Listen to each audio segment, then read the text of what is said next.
Chapter 381. Chu Luiyue put away the Qingkuan bag with a calm expression and smiled faintly. How would Lu Yu know about this kind of thing? Jian Fengqi's gaze fell on her hand. He raised his chin and smiled carelessly. Actually, that's not important. Anyway, it's all in the past. What did you bring for Hong Yao? Can I have a look? Chu Luiyue put the things back into the Qingkuan bag without batting an eyelid. Young Master Jian, you must be joking. It's just some ordinary things. They're not worthy of your attention. Since you said that Vice Admiral Mu only allowed Hong Yao to receive a gift from one person, then I won't embarrass myself here. If I offend you, please forgive me. Hong Yao drooped its head in disappointment and immediately glared at Jian Fengqi. It's all his fault. If this guy hadn't suddenly appeared, it would definitely have gotten the gift. It had been waiting for half a month. Jian Fengqi's lips curled into an evil smile, and his eyebrows were naturally flirtatious. Miss Chu, why are you so nervous? I see that Mu Qinghe thinks quite highly of you. Who knows, maybe he'll make an exception for you. After all, the girl in front of him had a pair of eyes that were so similar to that person's. Chu Luiyue didn't want to continue talking about this with Jian Fengqi, so she quietly changed the topic. Thank you for your kindness, young Master Jian. In fact, I came here today to see if Vice Admiral Mu had come back. I came here once a few days ago, but you weren't here at that time. She guessed that Mu Qinghe must have encountered something at that time because he always kept his promises. Since he said 10 days, there must be some special reasons why he didn't stay here to see her. Jian Fengqi looked at Chu Luiyue thoughtfully.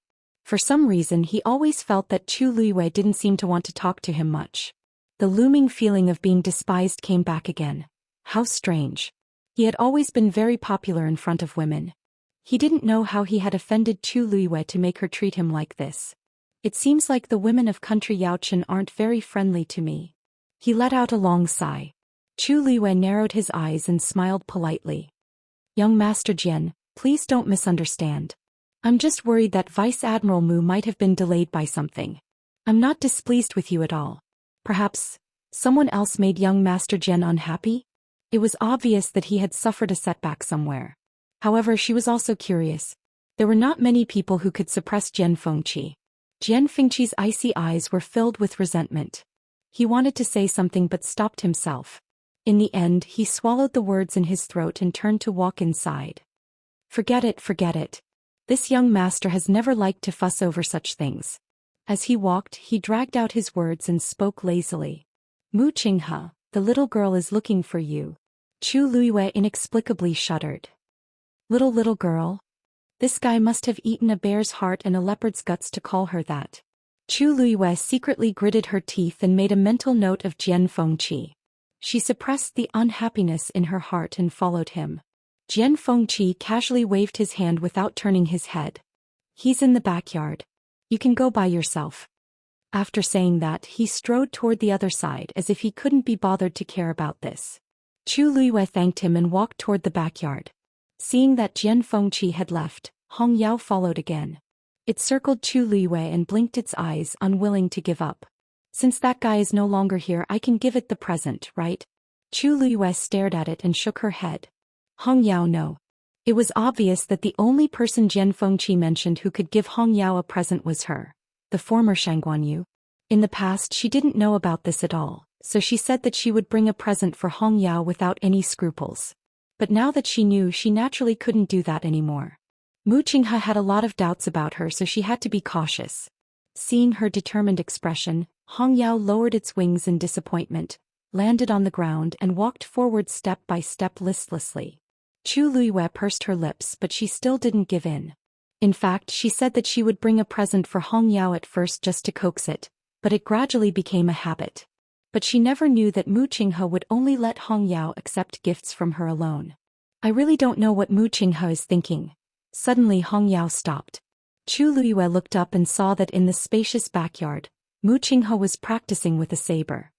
He said that he was practicing with a saber, but in fact, what he was holding in his hand was just an ordinary 3-inch wooden saber. Although it was just an ordinary wooden saber in Mu Qinghe's hand, it seemed to be filled with murderous intent.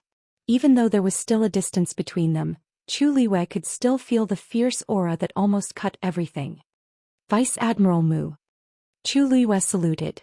Mu Qinghe didn't stop and his wooden saber danced smoothly. Chu Luiyue could even see the black cracks in the void wherever the saber passed. It could be seen that Mu Qinghe's strength was indeed stronger than before. Whoosh! Mu Qinghe's movements were so fast that he left several afterimages in the courtyard. Immediately he raised his hand and stabbed. The wooden saber in his hand flew out in an instant. Swoosh! Swoosh! Those afterimages were pierced one after another. They dissipated with a loud bang. Chu Luiyue knitted her brows unnoticeably. Mu Qinghe didn't seem to be in a good mood.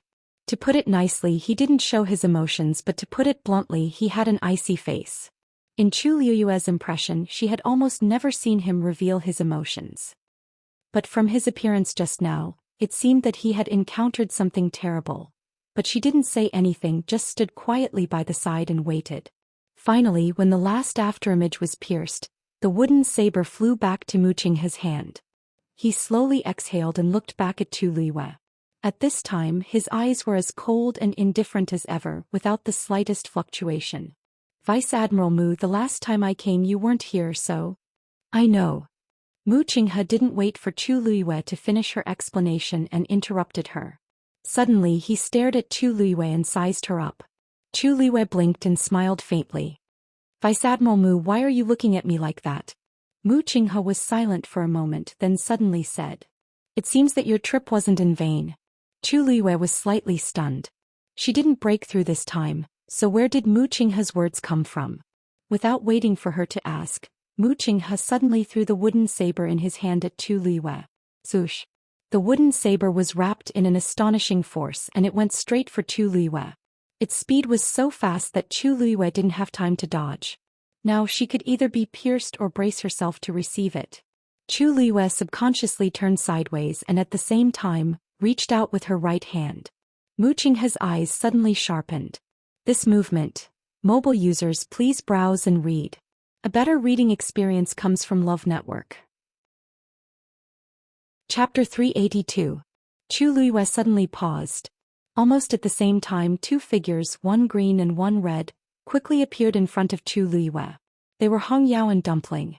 Dumpling quickly went forward and went straight for the wooden saber. Its fluffy body easily landed on the wooden saber. In the next moment it opened its mouth and bit down hard. Crack! With this crisp sound, a large piece of the wooden saber's blade was bitten off by Dumpling. On the other side, Hong Yao flapped its wings and a ball of green flame landed on the wooden saber. With a boom it burst into flames. Dumpling sensed the movement and turned around to take a look. It saw that the green flame was almost burning its tail. It bared its teeth at Hong Yao angrily. Hong Yao threw it a provocative look. In the next moment the two of them retreated. The wooden saber turned into a pile of ashes an arm's length away from Chu Luiyue. Dumpling returned to Chu Luiyue's shoulder first and showed its tail to Chu Luiyue. Ow ow! That bird was too hateful. It was almost burned to death. Chu Luiyue looked at it coldly. Yes, it burned 3 of its feathers. If you discovered it a little later it would have grown back on its own. Dumpling was speechless. The red demon let out 2 clear cries and flapped its wings proudly. It deserved it. It was its fault for being so slow. It hadn't improved at all after such a long time. Dumpling was furious, but when it thought of how it had suffered because it was inferior to Hong Yao, it could only turn around angrily and point its butt at Hong Yao to show its anger. Actually, Chu Luiyue really wanted to criticize Hong Yao for abusing her power for personal revenge, but she knew better in front of Mu Qinghe. Besides, Hong Yao had attacked to help her. She slowly lowered her arm and the tense muscles all over her body also relaxed. Mu Qinghe's eyes flashed with disappointment. When he saw Chu Luiyue's actions just now, he thought, what is Vice Admiral Mu planning to do? Chu Luiyue didn't seem to notice anything wrong and said with a smile, I'm afraid you've overestimated me. I can't take one of your moves now. It's all thanks to Dumpling and Hong Yao. Mu Qinghe's face was a little cold as he gave Hong Yao a warning look. Hong Yao, who was still smug a moment ago, suddenly froze. It was too anxious just now. It rushed out just like that. Chu Luiyue was a little nervous. It was only when she was about to make a move that she realized that Mu Qinghe was probably doing this to test her. People's instincts were very easy to be exposed. She was already halfway. Mu Qinghe would definitely notice that something was amiss if she fully displayed her movement technique. Luckily, Dumpling and Hong Yao attacked in time. Chu Liwei lightly patted Dumpling. She felt at ease when she felt the soft and furry touch. Follow me out. Chu Liwei nodded. Chu Liwei was dazed. Yao. Mu Qinghe glanced at her. Why? Do you have other things to do? Chu Liwei shook her head. Oh. Even if there was, Mu Qinghe probably wouldn't care. After all, nobody dared to offend him here. Even Emperor Zhouan had to make way for him, let alone others. Mu Qinghe nodded and walked outside. Chu Liwei hesitated for a moment but still followed. Vice Admiral Mu, may I ask where we're going? You'll know when we get there. Mu Qinghe's reply was very cold and arbitrary. She clearly didn't give Chu Liwei any room to bargain. Chu Liwei knitted her brows. Mu Qinghe has always done things like this, so I'm not surprised. But if I don't even know where we're going, I'll feel uncomfortable. However, Mu Qinghe clearly didn't intend to explain to me. When they reached the front yard, Jian Fengqi suddenly walked out. Oh, where are you bringing the little girl? He smiled and teased. Mu Qinghe coldly glanced at him. This isn't something you should interfere in. Jian Fengqi raised his hands. This isn't the time for you to invite me over. Mu Qinghe, you're getting better at kicking me to the curb after I've outlived my usefulness. He was clearly just teasing, but Mu Qinghe's expression suddenly stiffened for a moment. Jian Fengqi also seemed to realize something. He coughed and turned his gaze to Chu Liwei. Miss Chu, there's something I'd like to ask. Please speak, young Master Jian. Jian Fengqi rubbed his chin with one hand and seemed to be in a dilemma. Is this young master ugly? Chu Liwei thought she heard wrong and slightly widened her eyes. But when she saw Jian Fengqi's thoughtful expression, she was sure that he really did say that. What's wrong with this guy? Who doesn't know that Jian Fengqi's second best skill is alchemy and his first best skill is narcissism? Jian Fengqi's naturally flirtatious eyes and free and unrestrained style. Even Chu Liwei, who always disliked him, had to admit that Jian Fengqi's charm and appearance were indeed top-notch. Otherwise, how could he come and go freely among the flowers? Young Master Jian is handsome and elegant. Naturally, you have nothing to do with the word ugly. Jian Fengqi's straight brows knitted even tighter. I think so too, but someone said that this young master is ugly. Chu Liwei asked curiously. I wonder who that person is. What kind of insight is this? Jian Fengqi's gaze became very subtle and his thin lips spat out a name. Mu Hongyu. Chu Liwei was speechless. It seems that a lot of interesting things have happened while I was away. Jian Fengqi had always been a person who thought highly of himself and was especially confident in his appearance. He had lived for so many years, but this should be the first time that someone called him ugly. No wonder he was so resentful. Unfortunately, according to Mu Hongyu's personality, this kind of person was the last person she liked. This was also because Jian Fengqi had cured the princess consort of Ping Zhang's illness. Mu Hongyu must have said this because she couldn't bear it anymore. One could imagine how much Mu Hongyu didn't like Jian Fengqi.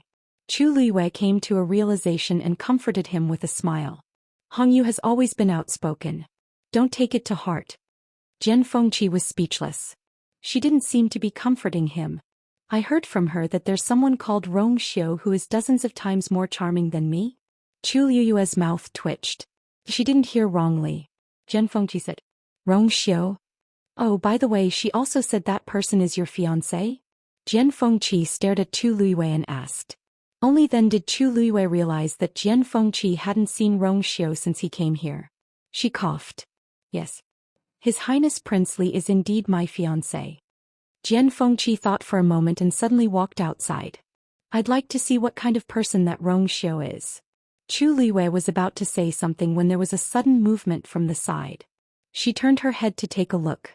A long sword suddenly floated in the air. Mu Qinghe was standing on it with a solemn and cold expression. Come up. Mobile users, please browse and read. A better reading experience comes from Love Network. Chapter 383. Palace. Imperial Study. Emperor Zhouan looked at the book in his hands, and the more he read, the more tightly he knitted his brows. Finally, he threw the book aside with a puff sound. Chuning, I asked you to search Heptagon Alley with all your might, but you only found these useless things? Chuning, who was respectfully standing with his hands by his side, immediately knelt down and said, "Your Majesty, Your Majesty. I've already used all my connections and methods, but I can only find out this much. Even though there are hundreds of skeletons in Heptagon Alley, other than recognizing that they're all cultivators, I can't find any other information about their identities. Anything that can reveal their identities has been specially taken care of, and I can't find anything at all. Other than the hanging corpse, the other skeletons don't even have a single piece of clothing on them." The person who did this was clearly very careful. Chuning didn't sleep or rest these few days and even dug 3 feet into Heptagon Alley. However, other than piles of skeletons, he really didn't find anything else. Emperor Joan rubbed his glabella in frustration. He knew that this matter wouldn't be so easily investigated, and there was no point in sitting here and being anxious. However, once he thought of the bronze cauldron stained with dried, dark red blood, he would be filled with worry. Chuning glanced at Emperor Joan and continued speaking. "Refuse to investigate. Her Majesty goes to Heptagon Alley once every 2 months on average, and she's very secretive. She only stays there for a short while, so nobody discovered her after such a long time." Emperor Joan's face darkened. In actual fact, he had personally interrogated the Empress a few times, but the Empress was very tight-lipped. From start to end, she only said that she did everything, but she didn't mention if she prepared it for Rongjin or why she did it. In the middle, with Emperor Joan's silent approval, his subordinates even tortured the Empress, but they still didn't find any useful clues. Whenever he thought about how the Empress had deceived him for so many years without him noticing, he felt a chill run from the bottom of his feet to his head, causing him to shudder. "Knock knock. Your Majesty, the third prince wishes to see you," Eunuch Min carefully said outside. "Let him in." Emperor Joan took a deep breath in and looked at Rongjio, who pushed the door open and asked, "What's the news? Do you have any news?" The moment Rongjio came in and saw Chuning kneeling on the floor, he realized that Chuning probably didn't find anything.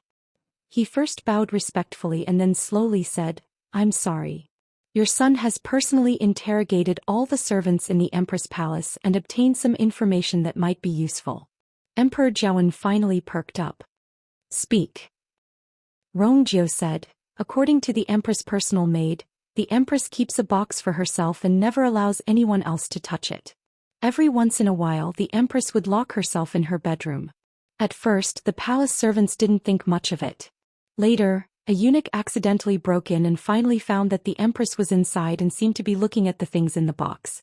Emperor Joan pondered for a moment. "What kind of box is it? Why does she value it so much? Why didn't I know about it?" Rongjio sneered in his heart. Emperor Joan and the Empress didn't have any feelings for each other, especially Emperor Joan. He probably didn't even put 10% of his thoughts on the Empress. If he cared about the Empress before, he wouldn't let the Empress do so many messy things under his nose. The Empress frequently went in and out of Heptagon Alley and kept killing cultivators to accumulate strength for the bronze cauldron. Even Emperor Joan didn't know, let alone a small box. It was really too easy to hide it from Emperor Joan. Thinking of this, Rongjio couldn't help but mock himself. It was also because of this that the Empress didn't receive any punishment even after silently killing his mother. Emperor Joan didn't treat his mother any better. Rongjio suppressed his emotions and looked calm. "I didn't ask about this. After all, the palace servants don't dare to ask about the Empress's things. But the eunuch who accidentally discovered this incident fell into the lake and drowned not long after. After that, the Empress's palace servants kept their mouths shut about this incident. This time he had to use some tricks to finally get the answer he wanted.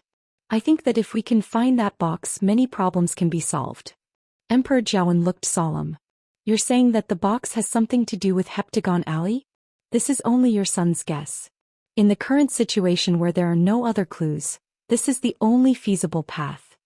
Emperor Joan thought for a while and felt that this made sense. "Since this is the case, Rongjio, go find the Empress and ask her to hand the item over." Rongjio hesitated. "Father, since Her Majesty values that box so much, she probably won't hand it over easily. Tell her that if she honestly hands it over, I might give Rongjin a chance. He's stubborn. Let her decide what to do." An undetectable cold glint flashed across Rongjio's eyes. "Yes, Your Majesty."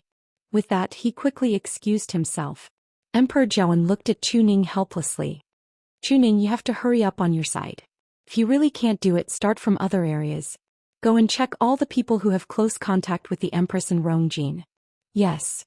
After Chuning left, Emperor Joan then relaxed his body and leaned against the chair. Chuning is good at everything, but he doesn't have enough means. In comparison, Rongjio's work efficiency was much higher. After all, he was trained in the Northwest Army. Thinking of this, Emperor Joan vaguely felt uncomfortable in his heart.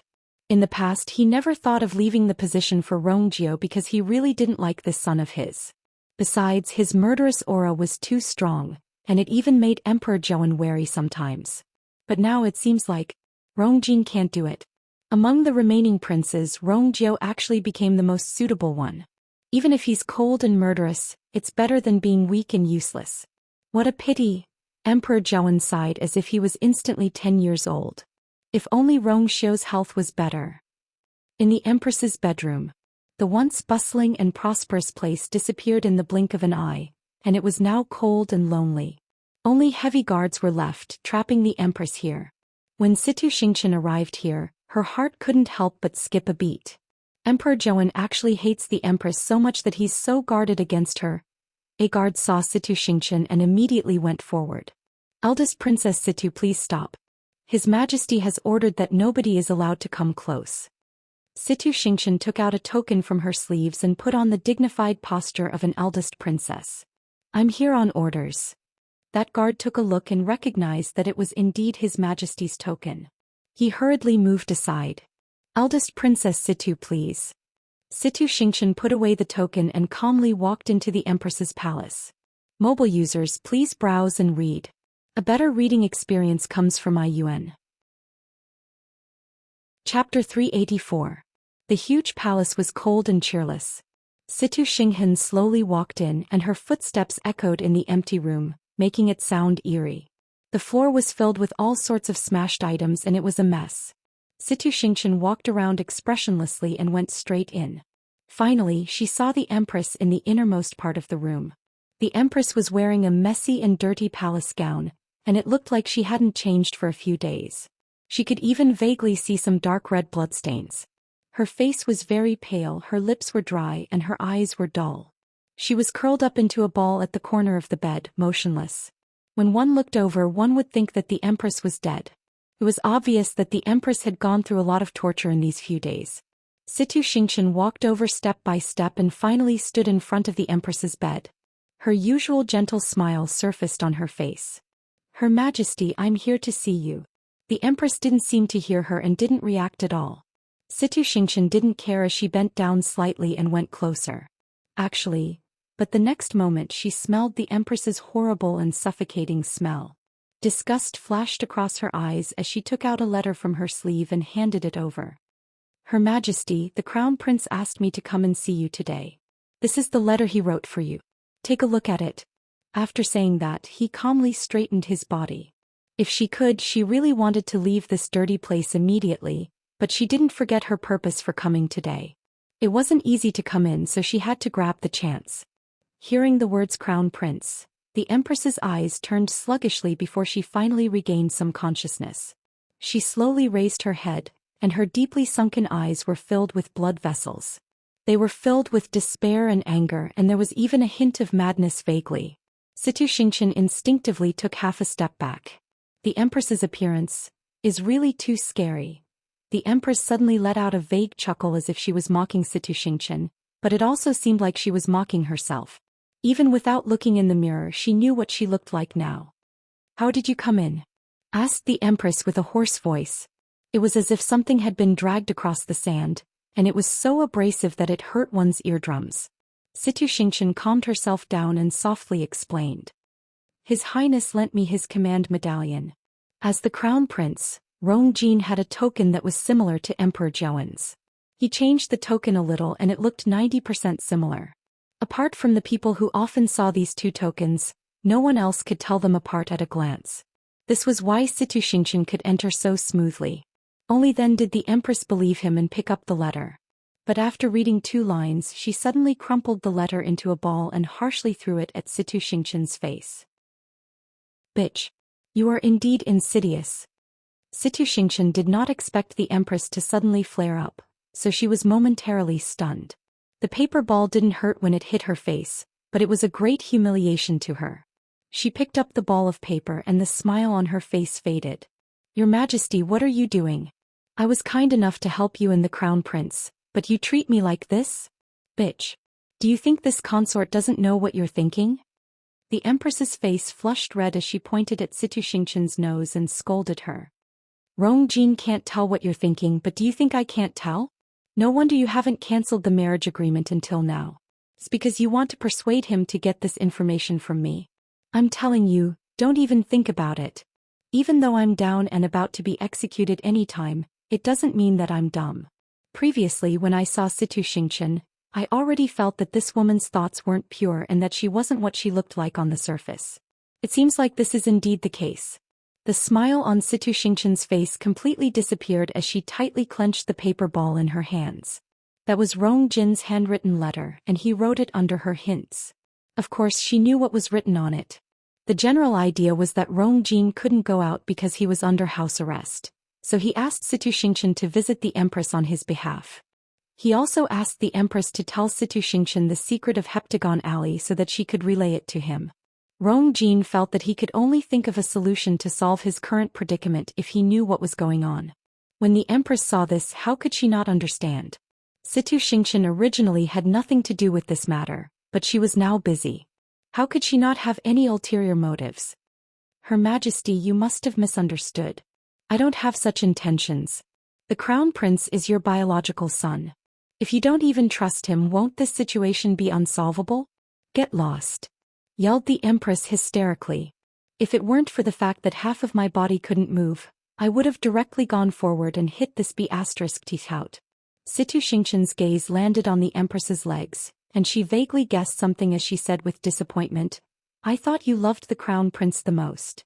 I originally thought that you doted on the Crown Prince the most. I didn't expect that you could bear to watch him fall into such a desperate situation. Since you insist on this, then I have no other choice. As she spoke, she really turned around and left without a care. She had just taken a few steps when she heard the Empress's voice behind her. What did you just say? Situ Xingqian's lips curled up slightly and delight flashed across her eyes. But when she turned around, her expression had already returned to normal. She sighed and said, You've been trapped in the palace for a long time. You probably don't know that His Majesty has already decided to remove the Crown Prince and appoint the third prince as the Crown Prince. The Empress was stunned. Impossible. I know that you don't trust me, but there's no other way now that things have come to this. If you don't believe me, you can ask the people in your palace if they've all been captured by the third prince for interrogation. Can't you guess why His Majesty wants to hand this matter to the third prince? Situ Xingqian's voice was as gentle as usual, but it was like a cold, poisonous snake slowly crawling into the Empress's heart. Her lips trembled violently and her entire body started shaking very quickly. No. Rongjin is the Crown Prince. Rongjin is the only Crown Prince. Seeing the Empress's reaction, confusion flashed across Situ Xingqian's heart. Why does she care so much about this matter? I'm going to find His Majesty. He can't appoint someone else as the Crown Prince. The Empress screamed and directly fell off the bed. Only Rongjin. Has to be Rongjin. Situ Xingqian suddenly realized something and purposely said, The third prince is outstanding. If he's appointed as the Crown Prince, the public will be convinced. What do you know? Shouted the Empress sharply with a hideous face. Who does Rongjin think he is? Rongjin is heaven's chosen son. Other than him, nobody else is fit to be the Crown Prince. Digression. The backstage reaction is really slow. Recently we've changed to a new comment section and everyone is still used to it. Mobile users, please browse and read. A better reading experience comes from Love Network. Chapter 385. Situ Xingqian's eyes lit up. Heaven's chosen son. This is the biggest secret hidden in Rongjin. Once the words left her mouth, the Empress immediately reacted. I still said this out loud. Furthermore, I said it in front of Situ Xingqian. Bang. Cut. The Empress was furious as she picked up the things beside her and threw them at Situ Xingqian. You be*teeth. How dare you scheme against me? She had kept this secret for many years and didn't even tell anyone about the torture she had suffered these few days. She didn't expect Situ Xingqian to find out in the end. The Empress's hand was cut by the sharp shards and it was covered in blood. However, she couldn't feel the pain at all as her mind was filled with thoughts of how to kill Situ Xingqian in front of her. But the current her was a useless person. She couldn't even walk on her own, so how could she deal with Situ Xingqian? Situ Xingqian easily avoided her attack, but she didn't retreat. Instead, she took 2 steps forward and squatted down in front of the Empress. Her Majesty, did you just say, Heaven's chosen son? What does that mean? The Empress raised her hand and was about to slap her. Situ Xingqian grabbed her wrist with a smile on her face, but the corners of her eyes were filled with iciness and threat. Since you've already said it, why don't you tell me everything? Don't worry, I'll definitely tell His Highness everything without leaving out a single word. I'm guessing that this is the reason why my father wants me to get engaged to His Highness, right? The blood in the Empress's chest rumbled as she suddenly spat out a mouthful of blood. I didn't guess wrongly. Situ Xingqian is up to no good. There was also her sinister and cunning imperial father. Who the hell told you? The Empress tried her best to break free from Situ Xingqian, but it was to no avail. In the end, she could only scream at her.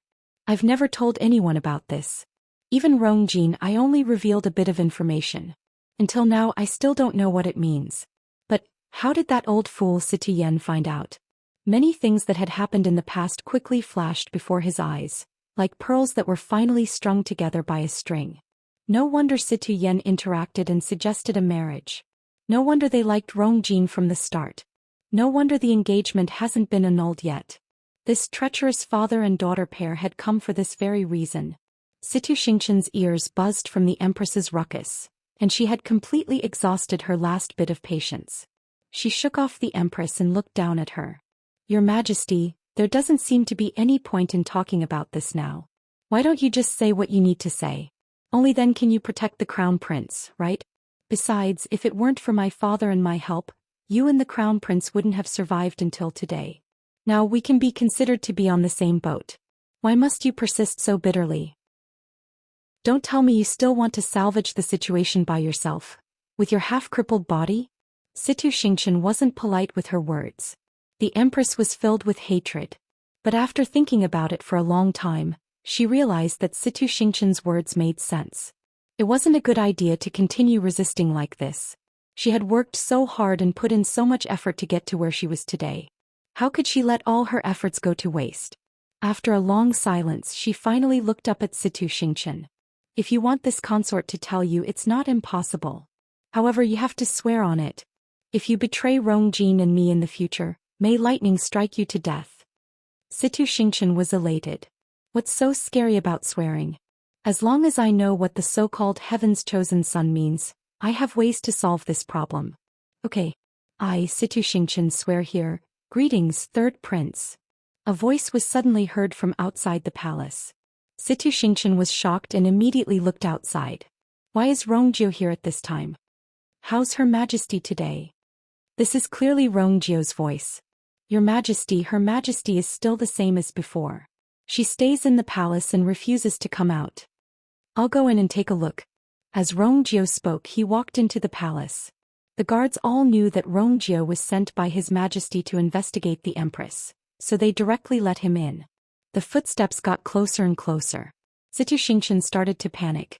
If Rongjio finds out that I'm here, everything will be exposed. She hurriedly leaned in front of the Empress and softly said, Your Majesty, you know what to do. For the Crown Prince, you should know what to do. Then she immediately found a place to hide. Creak. The door was pushed open and Rongjio's figure appeared at the entrance. Rongjio immediately saw the situation in the palace. He squinted his eyes. Her Majesty, what's wrong with you? Mu Qinghe brought Chu Liyue on her sword and headed north. As they had set up a barrier, the two of them didn't attract anyone's attention as they silently left the imperial city. Seeing that they were out of the city gate, Chu Liyue found it even stranger. Where exactly is Mu Qinghe bringing me? This direction. Normally, nobody would come here because there are many mountains here and the terrain is dangerous. More importantly, if we continue forward, we'll reach Country Yao Chen's imperial mausoleum. However, Mu Qinghe had been silent, so she couldn't ask anything. The two of them continued forward like this. When she saw the extremely steep mountain peak, Chu Liyue finally confirmed her guess. Mu Qinghe brought me to country Yao Chen's imperial mausoleum. Looking down from midair, one could even clearly see the soldiers in charge of guarding the mountain peak. A faintly discernible barrier enveloped the entire mountain peak within it. Chu Liyue was secretly shocked. This barrier's strength is much stronger than I expected.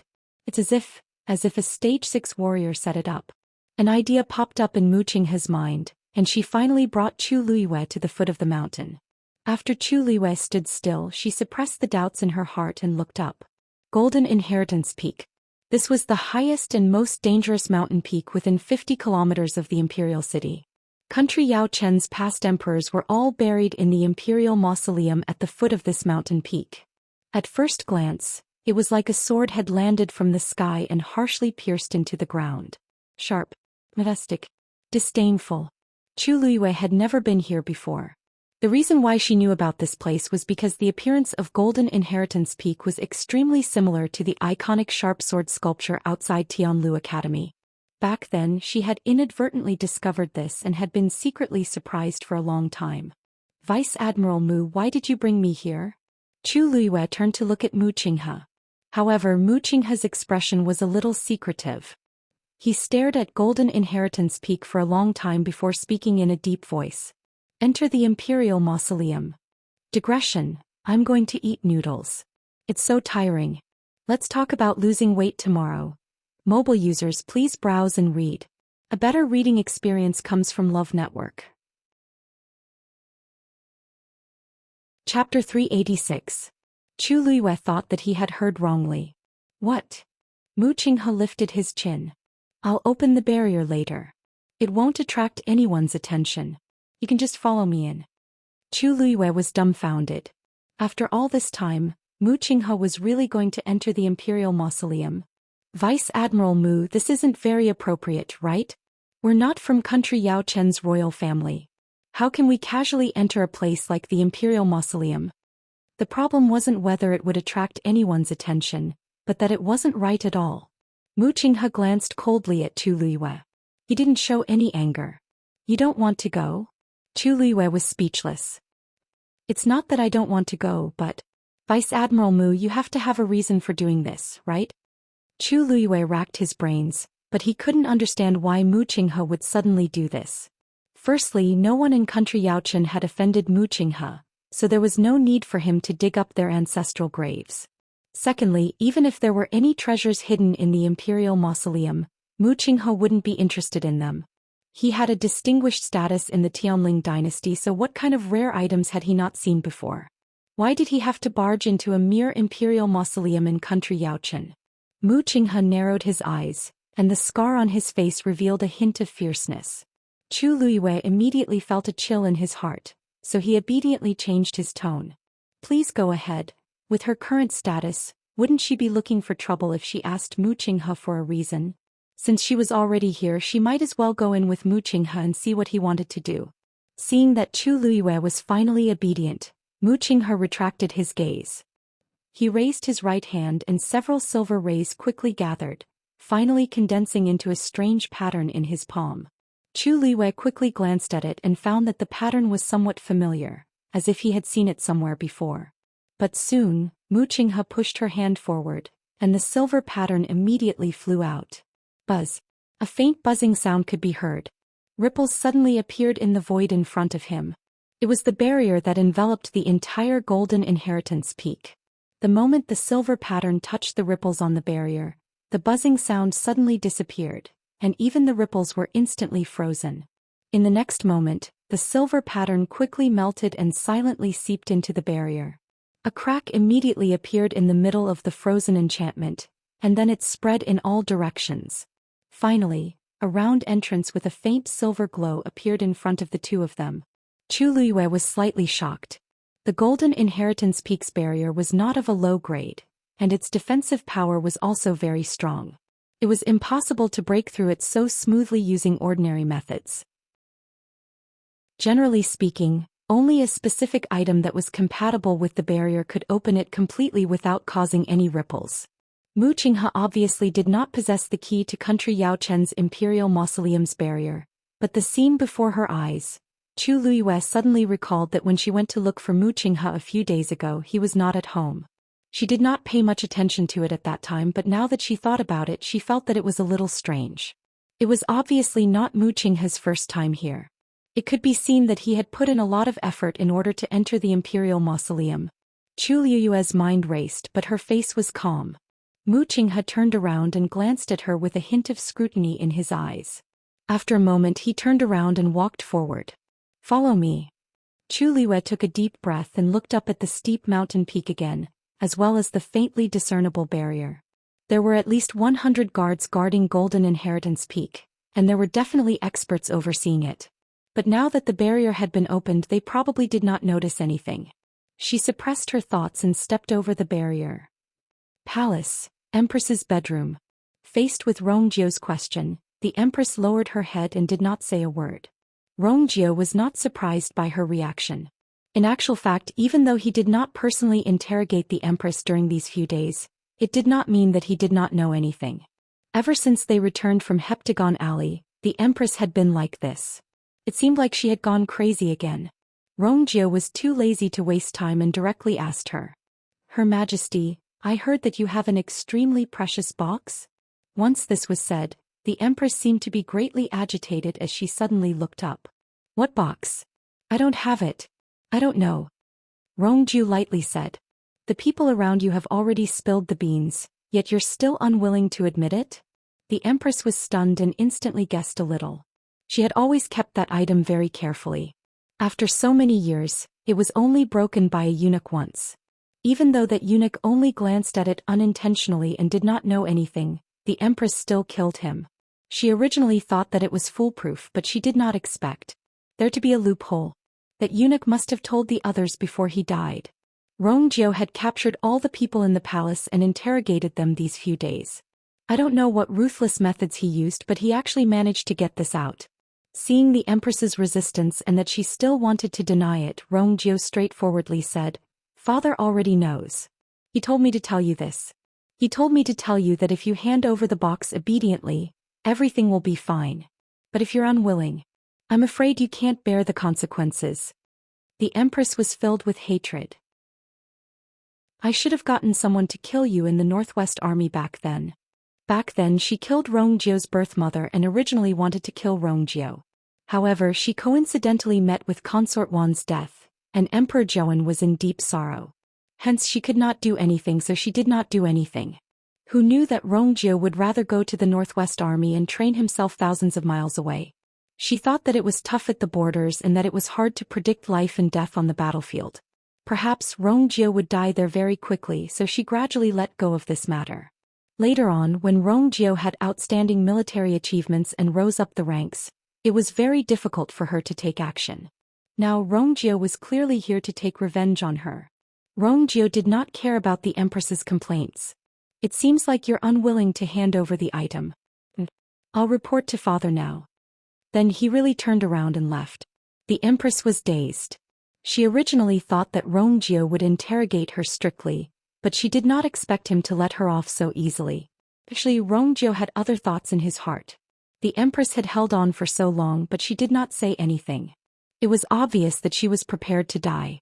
Even if he interrogated the Empress here for an entire day and tortured her until she was half dead, it would be very difficult for him to get anything out of her. The Empress only had one weakness, Rongjin. "Oh right. After I go back, I'll ask father to give you a way out and let brother come and see you.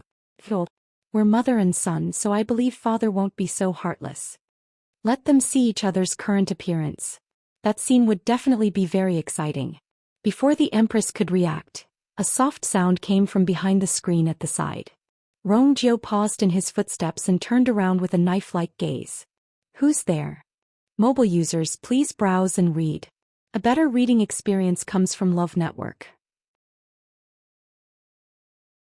Chapter 387. Nobody responded. Rongjio knitted his brows and stared at that spot for quite a while before suddenly turning around and walking toward the screen. The Empress has been locked up here alone for the past few days, and the outside is heavily guarded. It's impossible for anyone else to enter. The sound of footsteps resounded in the empty and deathly silent hall, almost suffocating everyone. Just as Rongjio was about to walk over, a macaw suddenly flew out. Rongjio immediately took action. A force turned into a sharp arrow, and it directly pierced through the macaw's stomach. Poof! Fresh blood splattered everywhere. That macaw immediately landed on the floor, and its body suddenly twitched twice before it stopped moving. Rongjio knitted his brows. He recognized this macaw as the Empress's pet. He didn't expect such a thing to be left in this palace. Suddenly, Rongjio focused his gaze and saw something hidden in the macaw's broken stomach. He immediately bent over and took a closer look. Then he took out the item hidden inside. It was a black ball. This item was only the size of a fingernail and looked very normal. However, Rongjio's expression became increasingly stern. This was because he recognized this black ball. This item was also known as an ink pearl. It looked like a normal black ball, but it could actually be used to transmit information. As long as one used a special method to decode it, one could obtain the information hidden inside. When he was in the military previously, he had also used such a method. However, this item was very rare and each ink pearl could only be used once, so he didn't use it many times. He didn't expect this to be hidden in the Empress's macaw's stomach. It was obvious what she wanted. He looked at the Empress and indeed saw her pale face as if she was in complete despair. I didn't expect Her Majesty to have such methods. Don't worry, I'll pass this ink pearl to Father for him to take a closer look. Then Rongjio didn't stay any longer and quickly left the palace. After a long while, the Empress slowly covered her face. She had no more tears, only excruciating pain. After an unknown period of time, a gentle voice whispered into his ear. Her Majesty Xingchen is willing to help you. If you have any requests, just let me know. Princely Mansion. Rongjio looked at the sky and narrowed his eyes. In the past few days, would come to Prince Li's residence at this time every time. But today, for some unknown reason, she was late. Umo, who was serving at the side, seemed to have guessed what he was thinking. Master, Miss Lu Yu went to Vice Admiral Mu's place today. She must have been delayed by something. What can he have? Rongjio said indifferently, then suddenly paused. Well, is Mu Qinghe in the residence today? Umo was stunned. I don't know either. Mu Qinghe was not an ordinary person. It was very difficult to monitor him. In the past few days he seemed to be more alert than before. Umo was worried that he would alert the enemy, so he withdrew most of the people who were secretly monitoring him. Rongjio's expression turned cold. He suddenly stood up.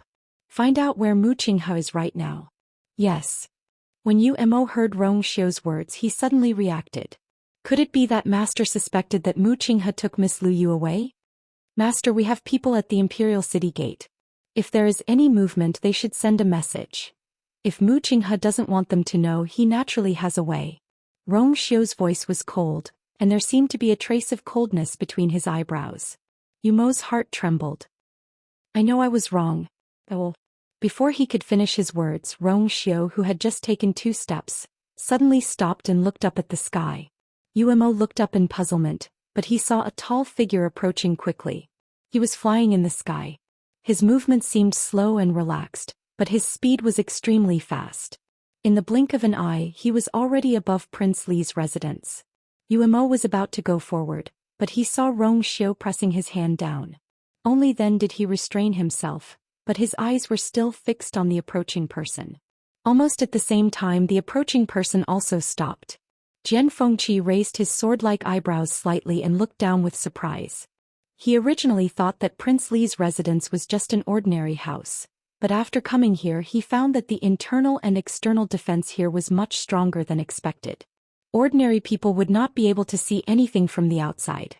But with his eyesight he had just approached and felt an unusual aura. So he simply gave up on visiting from the front door and chose another more direct way. After looking in the sky for a while, he finally confirmed his guess. In this huge Prince Li's residence, in addition to the tight defense, there was actually an extremely powerful Shen formation. He was very clear that if he continued to move forward, there would be a lot of trouble waiting for him. Jian Fengqi had always hated trouble, so he very consciously stopped. Anyway, he came today just to see what the rumored Rong Xiu looked like. So he stood in the air, one hand behind his back, and said with a smile, "This one is Jian Fengqi, and I'm here to pay a visit to Prince Li." Yumo's whole body tensed up. Jian Fengqi? Wasn't that the celestial physician that Mu Qinghe invited from the Tianling dynasty? The news that he had cured the princess consort of Pingjiang some time ago had spread like wildfire in the imperial capital. Many people tried to find ways to meet him, but this Jian Fengqi was very arrogant and refused all of them, not even meeting a single one. After all, it was normal for a celestial physician with such a background to be arrogant. But what was even more amazing was that he could be said to be elusive. Many people waited day and night but still could not catch a glimpse of him. Why did such a person suddenly come to Prince Li's residence today? And he even said that he wanted to meet the master? Jian Fengqi's eyes suddenly focused as soon as he finished speaking. A young man in white stood in the middle of the courtyard. He looked to be about 17 or 18 years old, and his snow-white clothes seemed to be even whiter than the snow in the mountains. Just by standing there, he seemed to have gathered all the light, making people involuntarily focus their attention on him.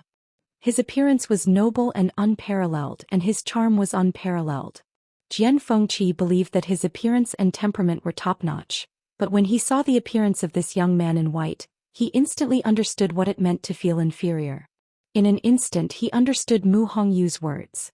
Not to mention country Yaoqin, even in the Tianling dynasty, this young man's charm was almost unparalleled. Even Jiang Yuqing's thing was instantly at a disadvantage. Rong Xiu's voice was cold as he said indifferently, "May I know why young Master Jian is looking for me?" Jian Fengqi suddenly narrowed his eyes. "Your Highness, have we met somewhere before?" Mobile users, please browse for a better reading experience from Love Network. Chapter 388. Jian Fengqi didn't know why he had this thought. He was sure that he had never seen Rong Xiu's face before, but when Rong Xiu spoke, that noble, calm and somewhat languid appearance suddenly felt somewhat familiar. That was why he blurted out that question. A warm and distant smile appeared on Rong Xiu's face. "Why do you say that, young Master Jian?" "I've been recuperating at Mingyue Tianshan and have only returned to the imperial capital in the past few months. I've been living in seclusion. I don't remember seeing young Master Jian before." Hearing this, Jian Fengqi was a little hesitant. Was it really just an illusion? But he had never had such a feeling before. No matter who it was, he had a photographic memory and clearly remembered all the details of the other party.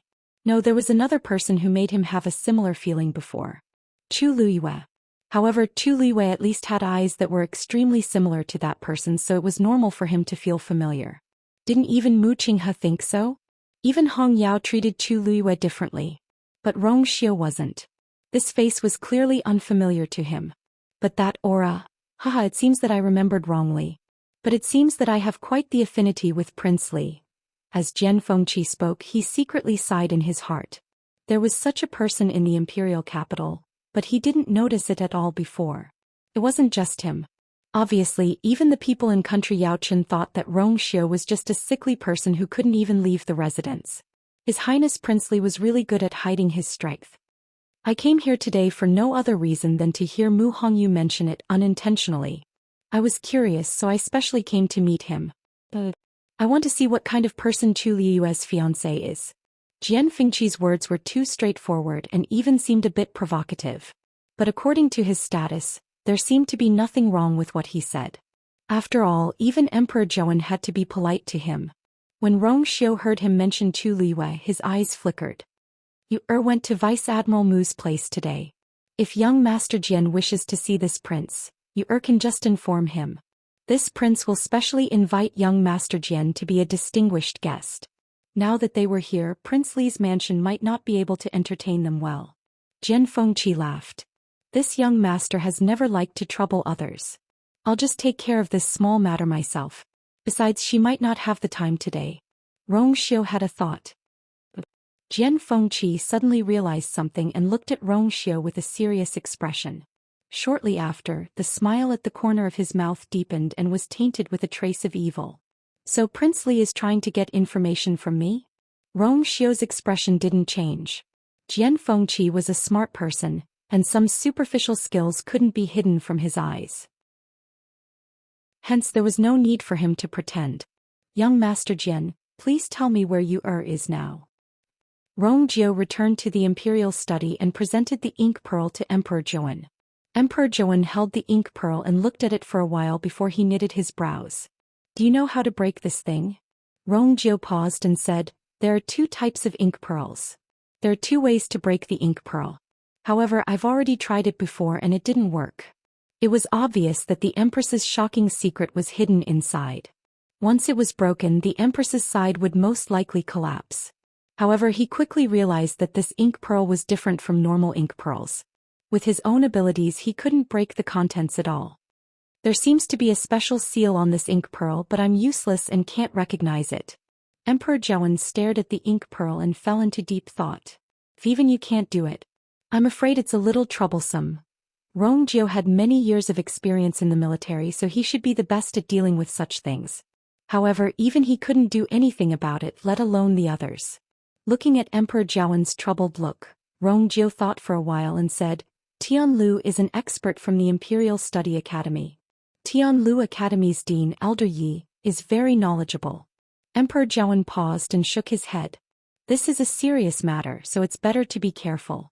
You also have to be careful on your side and not leak any information. Yes. Doubts flashed across Rongjio's heart. This matter involves the Empress and the Crown Prince, so it's right for father to be careful. But isn't he being too careful? What kind of person is Elder Yi? Yet father doesn't even want to tell him. It's as if he's afraid of something. However, Rongjio was a smart person. Since he could tell what Emperor Zhouwen was thinking, he would naturally go along with it. You can leave first. Emperor Zhouwen put away the ink pearl, leaned against the chair and waved his hands tiredly. Rongjio wanted to say something but stopped himself. He wanted to take the ink pearl back and study it in detail, but he swallowed his words in the end. I'll take my leave. After leaving the palace, Rongjio was still thinking about the ink pearl. Father seems to value that item a lot, but if he can't crack it himself, isn't it useless? Does father have other thoughts? The more Rongjio thought about it, the more uncomfortable he felt. Ever since Heptagon Alley, father's reaction has been very strange. He seemed to know something, but he kept it a secret and only told them to investigate the Empress. Now that the ink pearl incident was out, it was even more obvious. Rongjio was walking when he suddenly felt that someone was walking toward him. He couldn't help but look up. The person was a slender woman, but most of her face was covered by a white veil. Rongjio secretly knitted his brows. It's actually Chu Xianmin? She's here to find me? As expected, Chu Xianmin stopped when she was 3 steps away from him and curtsied. Greetings, third prince. Chu Xianmin? What are you doing here? Even though Rongjio wasn't very familiar with Chu Xianmin, he had heard quite a bit of news about her when he returned to the imperial city. Especially, she was Rongjin's concubine. Xianmin has something to discuss with the third prince. Rongjio knitted his brows. What can Chu Xianmin say to me? Could it be, if you're here to plead for the crown prince, you can go back now? Chu Xianmin lightly shook her head. Third prince, you're mistaken. Even though I'm the crown prince's subordinate, I know the severity of the situation. I'm here today because I have something to tell you. I've been conflicted about this for a long time, but after thinking about it, I still think it's better to tell you. The feeling in Rongjio's heart grew stronger. But I have a request. Please don't let anyone know that I'm the one who told you this. Chu Xianmin tightly gripped the handkerchief in her hands as if she was very nervous and worried. Rongjio said, okay, just say it. Chu Xianmin hesitated for a moment before she lowered her voice and said, previously I heard the crown prince discussing with eldest princess Situ. He said that he wanted her help to find a way to enter the palace and meet the empress. It should be within these 2 days. Rongjio's heart skipped a beat. He suddenly remembered the strange sound he heard in the Empress's palace. Mobile users, please browse and read. A better reading experience comes from IUN. Chapter 389. Golden Inheritance Peak. Chu Luiyue followed Mu Qinghe forward. The surrounding forest was verdant and lush, perfectly concealing the 2 of them. Other than the occasional sound of the wind blowing the leaves, the surroundings were silent. Soon, a flight of stairs appeared in front of the 2 of them. Chu Luiyue looked up. Layers of stairs were stacked on top of each other, extending from the foot of the mountain to the top. At a glance, it was almost impossible to see the end. It was said that there were a total of 999 steps on this flight of stairs. Golden Inheritance Peak was steep, and it was imaginable how much manpower and resources were needed to build such a flight of stairs. At the top of the mountain was the place where country Yao Chen's emperor worshipped his ancestors every year. Other than the emperor, even the empress didn't have the qualifications to climb to the top of the stairs. She could only stay at the bottom and wait quietly. Chu Luiyue couldn't help but glance at Mu Qinghe in front of him. Don't tell me he wants to go to the top. Furthermore, he previously said that he wanted to enter the imperial mausoleum. Chu Luiyue only thought of a problem now. Where is the entrance to the imperial mausoleum? Golden Inheritance Peak was surrounded by strict guards, and there was only one flight of stairs on the way up. The imperial mausoleum was buried under Golden Inheritance Peak. After walking for such a distance, she didn't find any suspicious places that could be used as an entrance. Other than the trees, there were only rocks. Mu Qinghe continued to walk up, and Chu Luiyue could only continue to follow. The two of them weren't slow, and it didn't take long for them to reach the middle of the mountain. At this point, Mu Qinghe finally turned back to look at Chu Luiyue. Other than her slightly flushed cheeks and some fine beads of sweat on her forehead, she didn't look tired at all. This was absolutely impossible for an ordinary rank 2 warrior to do. But to Chu Luiyue it didn't seem to be a difficult task. Vice Admiral Mu, what's the matter? Chu Luiyue saw that she had stopped and couldn't help but ask curiously. Mu Qinghe said ambiguously, "The strength of your physical body is even stronger than I had expected." Chu Luiyue coughed. She had also noticed this. Not to mention martial artists of the same level, even cultivators of a higher level than her might not be able to match her in this aspect. And this was not something that could be explained by talent. If he wanted to obtain a stronger physical body, he would have to cultivate diligently. Sometimes he would also need some natural treasures to assist him. Mu Qinghe knew this very well. Perhaps she was starting to have doubts in her heart. Just as Chu Luiyue was thinking about how to deal with him, he saw that he didn't say anything and continued to walk up. Chu Luiyue didn't say anything and just followed behind him at a leisurely pace. She vaguely felt that Mu Qinghe seemed to be a little anxious. Why was he in such a hurry? Time passed by bit. Chu Luiyue and Mu Qinghe finally finished half of the stairs. Chu Luiyue's heart trembled as she looked up at the mountain peak in front of her. There was actually an extremely powerful Xian formation at the top of the mountain. She didn't feel it earlier, but when she reached the last few steps, she could clearly feel that the pressure was rapidly increasing with every step she took. A trace of uneasiness faintly surfaced in her heart. However, Mu Qinghe didn't hesitate at all and stepped onto the last step. He reached the top of the mountain. The moment his foot landed, several rays of silver light instantly rose into the air. They swept towards Mu Qinghe. A cold light flashed in Mu Qinghe's hand and a long sword appeared. He quickly raised his sword and slashed down fiercely. Boom! A dull sound suddenly exploded at the top of the mountain. Bang! Bang! Bang! The numerous streaks of silver light that had rushed to his body instantly dissipated. They transformed into countless rays of light. They scattered in all directions. He actually intended to forcefully break this Xian formation. The commotion at the top of the mountain immediately attracted the attention of the surrounding guards. Someone has trespassed on Golden Inheritance Peak. How is this possible? The barrier outside Golden Inheritance Peak didn't move at all. But the fluctuation just now did indeed come from the top of the mountain. As they spoke, numerous figures instantly rushed up into the air. At the same time, someone finally saw Mu Qinghe and Chu Luiyue's figures. There are 2 people at the top of the mountain. This caused everyone to be dumbfounded. Golden Inheritance Peak was heavily guarded. Who exactly was it that dared to silently barge in and even reach the top of the mountain? A black-robed elder shouted in a deep voice. Everyone listen up. Seal off Golden Inheritance Peak immediately. Don't let those 2 people escape. His deep and powerful voice reverberated mightily. Yes. The black-robed elder frowned and rushed forward, wanting to see who exactly those 2 people were. There weren't many people with such strength in country Yaochen, so he didn't know who was so audacious. Unfortunately, due to the cover of the forest on the mountain peak, he couldn't see the 2 people's faces. He could only vaguely recognize that they seemed to be a man and a woman. Boom, boom, boom, boom. Right at this moment, a series of booming sounds came from the top of the mountain. The black-robed elder was shocked. The Xian formation on the mountain peak had actually been broken by the other party. That was a Xian formation that had been passed down for thousands of years in country Yaochen. How could it be broken so easily? The other party's strength was probably stronger than what he had imagined. Without hesitation, he took out a bamboo tube and injected some force into it. Then he suddenly threw it into the air. Boom! Bright and dazzling fireworks bloomed in the sky. At the same time, a deafening sound was heard. Chu Liyue watched as Mu Qinghe raised her sword and slashed open a path. Frenzied energy fluctuations spread in all directions, almost suffocating her. Mu Qinghe stood in the middle of the turbulence, her clothes fluttering in the wind. Right at this moment, Chu Liyue heard the shocking sound. When she looked up, she saw the huge fireworks. The other party had discovered them and was already requesting for reinforcements. Chu Liyue gritted her teeth. Then she finally took the last step and reached the top of the mountain. Just as she was about to follow Mu Qinghe, the transparent water droplet in her dantian suddenly started to spin. An indescribable summoning suddenly came from beneath her feet.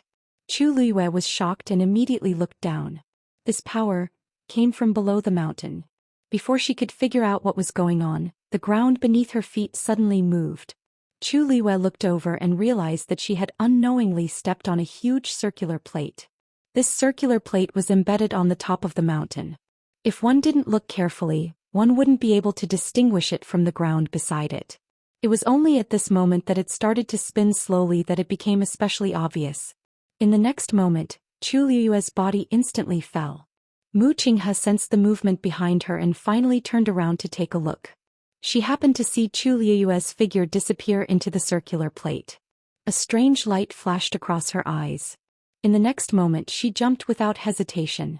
When the black-robed elder rushed over, he realized that there was a huge circular plate on the top of the mountain that was slowly rotating. He was shocked. The Imperial Mausoleum had actually been activated. Mobile users, please browse for a better reading experience from Love Network. Chapter 390. Chu Liyue's body kept falling. Her surroundings were dark and she couldn't see anything. She could only hear the whistling of the wind. She tried to circulate her force, but she realized that the force in her body seemed to be suppressed and it flowed very slowly. The surrounding air became more and more viscous, as if she had fallen into a swamp. Her falling speed also gradually slowed down. After an unknown amount of time, she finally landed on the solid ground. She looked around and groped her way up. The ground under her feet was cold and very smooth, as if it was paved with jade. She pursed her lips. There was no light source here, so she had no idea what was going on here. She had to think of something. She suddenly thought of something and raised her hand. A cluster of crimson-red smoke suddenly appeared in his palm. However, before Chu Liyue could smile, the flames were quickly extinguished. The surroundings fell into darkness again. Chu Liyue frowned. She had almost forgotten that she couldn't use her force here, so she naturally couldn't summon her force to transform into flames. She stood on the spot for a while without moving. She only pricked up her ears and listened carefully to the movements around her. Drip, drip. The sound of water dripping could be heard. Chu Liyue subconsciously looked in the direction of the sound. Although she still couldn't see anything, the sound of water inexplicably made her feel more at ease.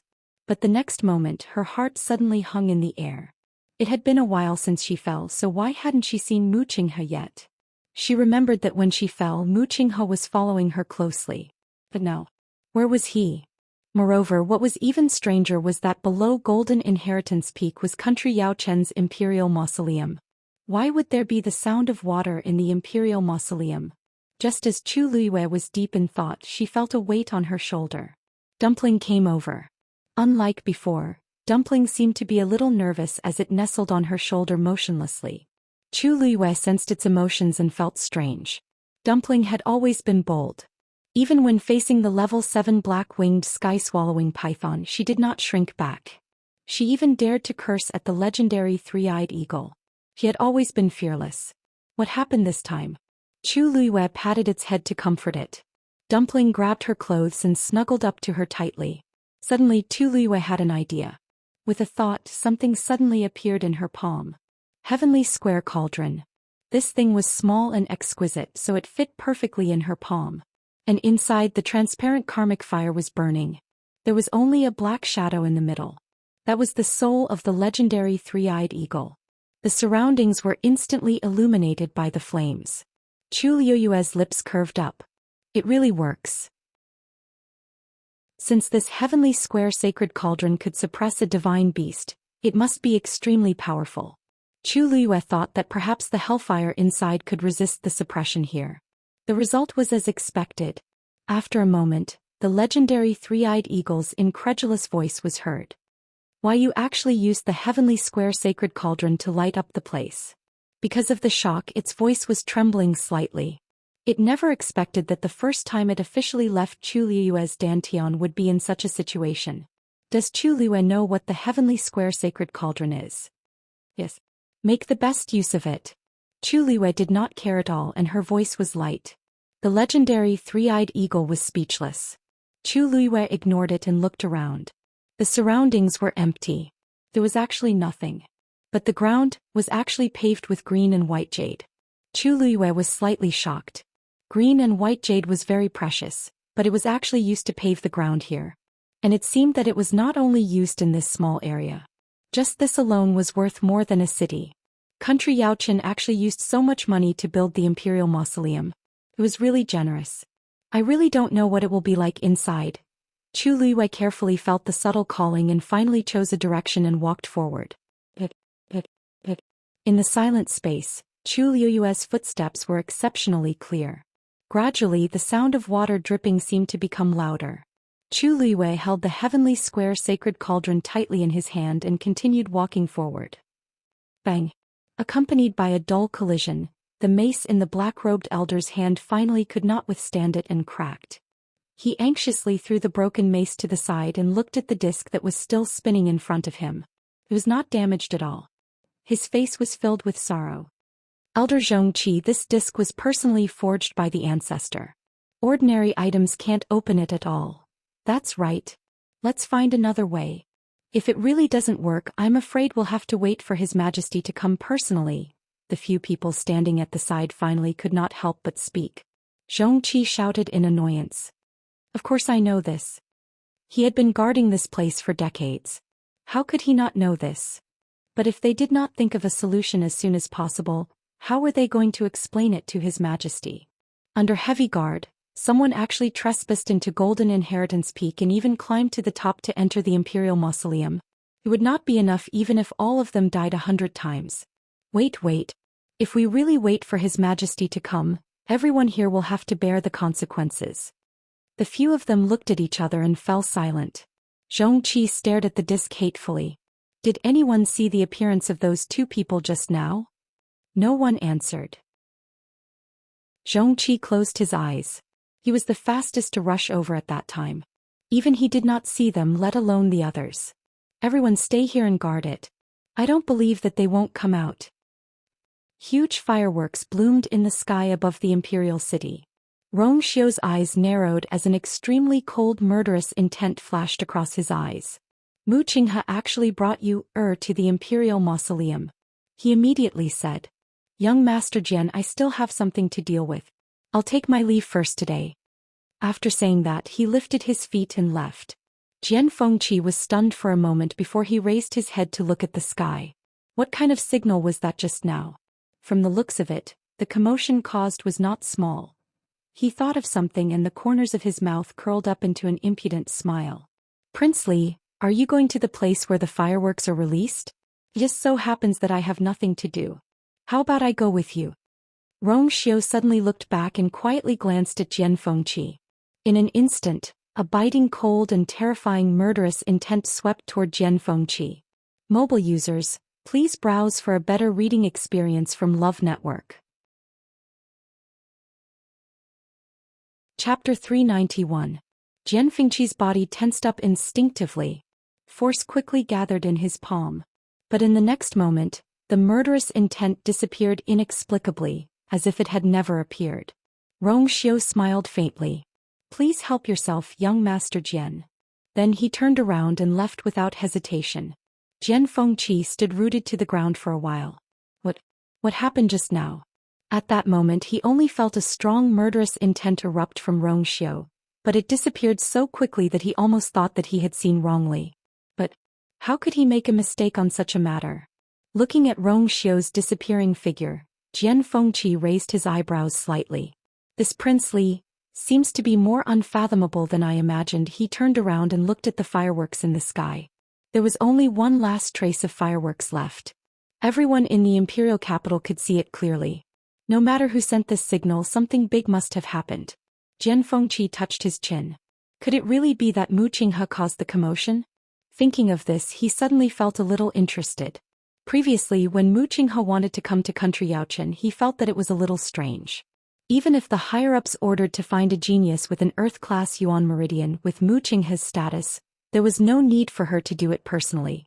She could just send someone to do it. But Mu Qinghe still came. And these few days Mu Qinghe had been leaving early and returning late. He had no idea what she was doing. Thinking of this, he simply turned around and headed in that direction. Chu Luiyue held the heavenly square cauldron in her hand and slowly moved forward in the darkness. After walking for some time, she finally saw a wall. Chu Luiyue looked up to take a closer look and realized that it was really a dead end. The greenish-black stone wall completely blocked the path ahead. Chu Luiyue frowned slightly. Could it be that she had walked into a dead end? However, she soon realized that the sound of water droplets was coming from the stone wall in front of her. She moved closer and saw that there was a small semicircular hole above the stone wall. A metal cylinder poked out at an angle. Water droplets were flowing out from it, dripping down drop by drop. Patter, patter. In the quiet space, the sound of water droplets was particularly clear. Chu Luiyue looked down and saw a shallow groove at the bottom of the stone wall. A bay of water quietly flowed within. Chu Luiyue looked to both sides and found that the groove extended all the way into the darkness, with no end in sight. She raised the heavenly square cauldron again. This time she finally saw clearly that there seemed to be some kind of pattern drawn around the metal cylinder. Perhaps it was because of the passage of time, but the content on it could no longer be seen clearly. Only a vague outline was left. Chu Luiyue stared at it for a while, but he was still unable to determine what it was. He could only put it aside for the time being. The most important thing at the moment was to find a way to leave this place. Chu Luiyue knocked on the stone wall and found that it was indeed solid and extraordinarily thick. It was definitely not something that she could break open by force alone. Then she carefully checked it again but did not find any mechanism. Could it be that she could only go back the way she came? Chu Luiyue frowned. She clearly felt that there was something behind the stone wall that was attracting her. She was unwilling to give up just like that. Besides, even if she went back, how was she going to return to the top of the mountain? Not to mention that she could not fly now. Even if she could, this strange space suppression would prevent her from using it. Patter, patter. The water droplets fell at a very uniform speed. Chu Luiyue looked at the metal cylinder again. If the water was flowing out from inside, then what kind of scene was it inside? All of a sudden Tuanzi jumped onto the metal cylinder. Chu Luiyue's eyes twitched. Dumpling. You can't bite this casually. Who knew what was going on in the Imperial Mausoleum? If they rashly destroyed the stone wall, it might cause trouble. There had always been many things to pay attention to in the mausoleum, especially in the Imperial Mausoleum. Could be said that it was filled with traps. Chu Luiyue did not want to lose her life here. Dumpling shook its head, a look of disdain in its eyes. I have a lot of requirements, okay? Why would I just bite anything I see? Then Dumpling pointed at the metal cylinder under its feet and hugged it with its claws. Chu Luiyue suddenly understood. You want me to turn this thing? Dumpling immediately nodded excitedly. Chu Luiyue hesitated. This thing shouldn't be moved, right? Although she said that, she still stretched out her hand. The metal cylinder was cold to the touch, and a chill instantly spread to the bottom of her heart. Chu Luiyue held her breath and focused, gently turning it. Crack. The metal cylinder actually moved. Chu Luiyue suppressed the shock in her heart and slowly turned it along with the force. When the metal cylinder turned 180 degrees, Chu Luiyue finally heard a crisp sound. It seemed to be the sound of the built-in buckle fitting. Chu Luiyue let go of her hand, and in the next moment on the stone wall in front of her, golden starlight suddenly appeared. Those starlight were like stars in the dark night, bright and dazzling. Chu Liwei raised her hand to cover her eyes, but from the corner of her eye, she saw that the golden starlight gradually connected into a line. Then a huge and strange pattern was drawn. Chu Liwei was shocked. This was clearly the blurry pattern she saw earlier. At this moment the light lit up and the outline gradually became clear. Chu Liue's heart seemed to be tightly grasped by something, and she stared at it without blinking. That was, boom. Before she could see it clearly, the stone wall suddenly split from the middle of the metal cylinder. A dazzling white light shot out from it. Chu Liue's eyes instantly turned white. Dumpling jumped back onto her shoulder and grabbed her clothes tightly. After a while the surrounding movements gradually quieted down. Chu Liue also gradually adapted to the white light, and she focused her eyes to look inside. When she saw the scene in front of her, she finally couldn't help but gasp. He saw a wide river flickering with silver light flowing through the sky. The starlight in the river shone brightly, illuminating the entire space.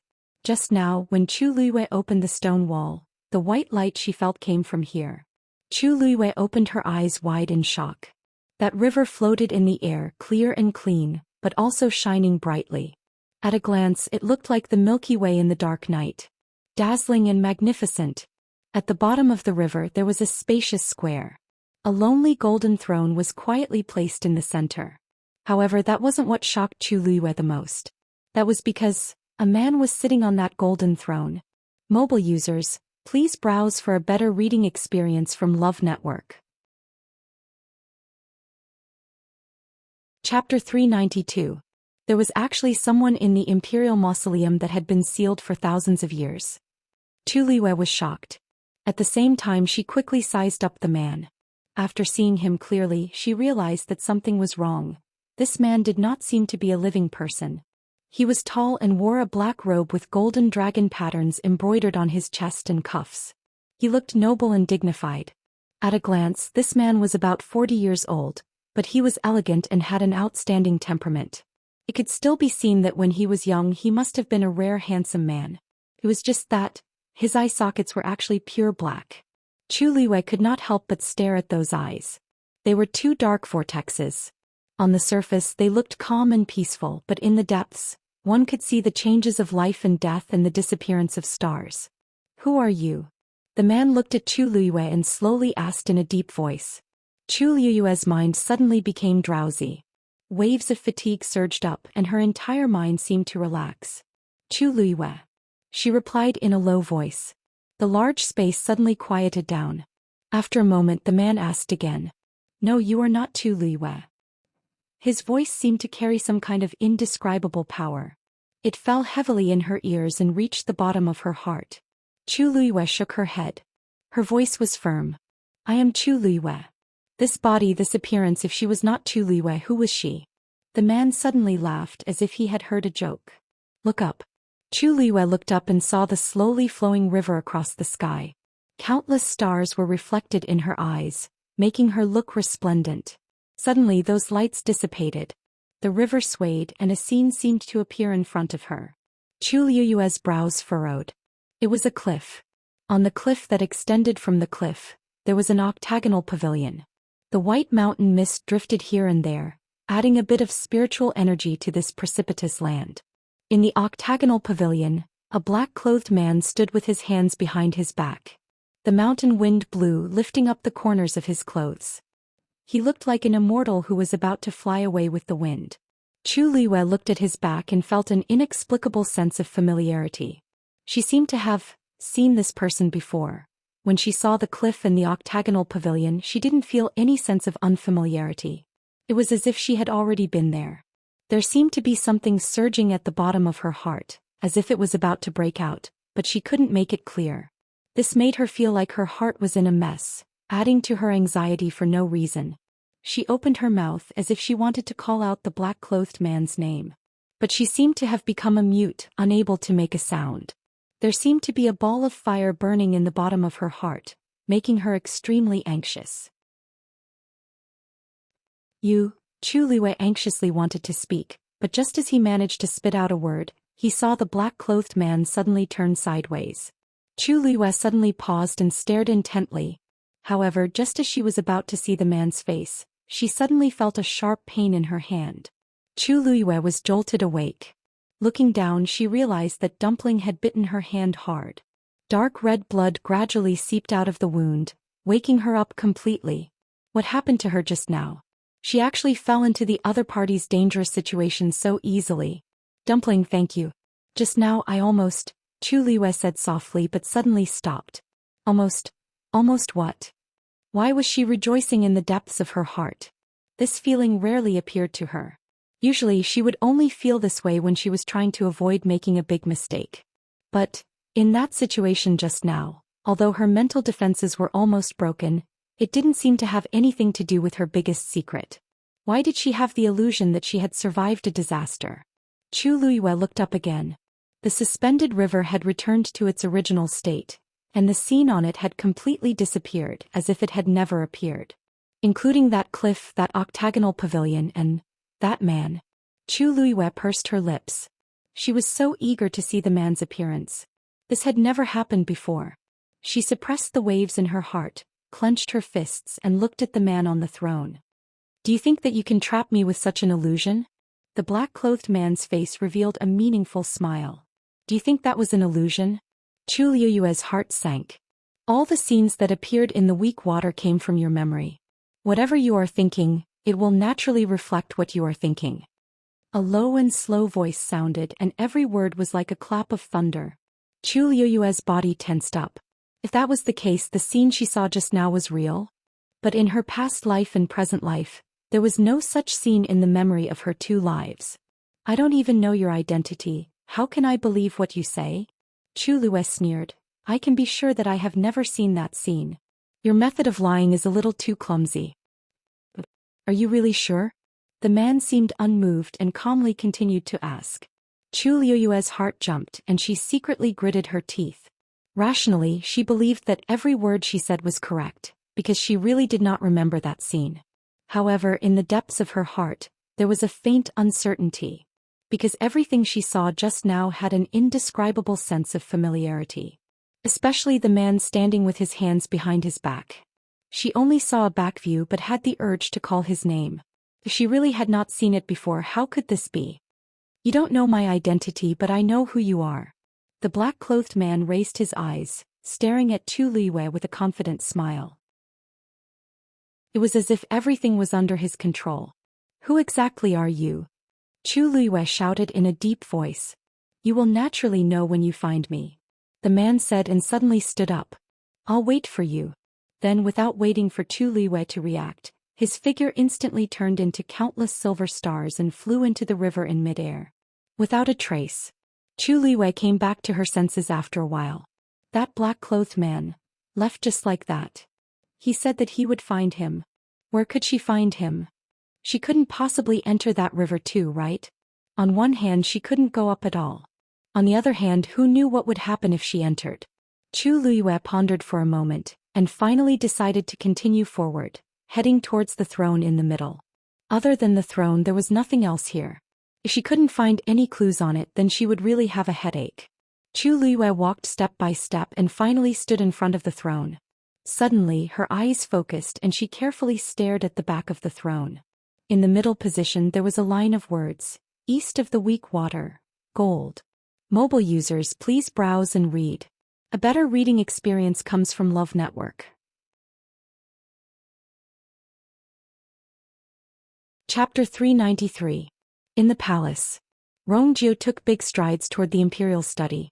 All the palace maids he met on the way greeted him respectfully. Now that the crown prince and empress were under house arrest, His Majesty had handed many things to the third prince. Everyone could tell that the imperial city was about to change. But seeing Rongjio's tense face, the palace maids didn't dare to say anything as if something important had happened. Rongjio walked quickly and he was frustrated. No matter how much I calculated, I didn't realize that Situ Xingqian was also in the Empress's palace back then. If I was more careful back then, I would have definitely noticed something amiss. Perhaps I could have walked forward and pulled the screen aside to discover Situ Xingqian. But I didn't. Things had been going too smoothly these few days, so I was so careless that I forgot about this person's existence. At first I didn't care about it, but thinking about it now, I feel that there's something fishy going on. Situ Xingchen and Rong Jin had a marriage agreement, but she didn't ask to cancel it even after Rong Jin got into trouble. What else could it be if she didn't have a motive? Situ Xingchen must know something, so she's willing to help the Empress and Rong Jin. I actually didn't think of checking on Situ Xingchen before this. Before he reached the imperial study, Rong Jiu heard hurried footsteps in front of him. He looked up and saw Emperor Zhouan, who was walking at the very front. Emperor Zhouan's expression was dark and vicious, which he had never seen before, and it had an intense murderous aura. Rong Jiu was shocked. What's going on now? Greetings, father. Rong Jiu quickly walked forward and bowed. Emperor Zhouan saw Rong Jiu and knitted his brows. Why are you still in the palace? At this time Rong Jiu should have left the palace. Rong Jiu immediately said, Father, I'm sorry. Imperial father, I have returned because I have something important to tell you immediately. Emperor Zhouan didn't stop and continued walking forward. Wait for me to come back. As he spoke, he had already walked past Rong Jiu. Rong Jiu was dazed. What's going on? Father, I really have something urgent. Third prince, you should wait first. Eunuch Min walked to Rong Jiu's side, waved his horsetail whisk and persuaded him. Can't you see how anxious His Majesty is right now? In short, His Majesty is definitely not in the mood to listen to what you have to say.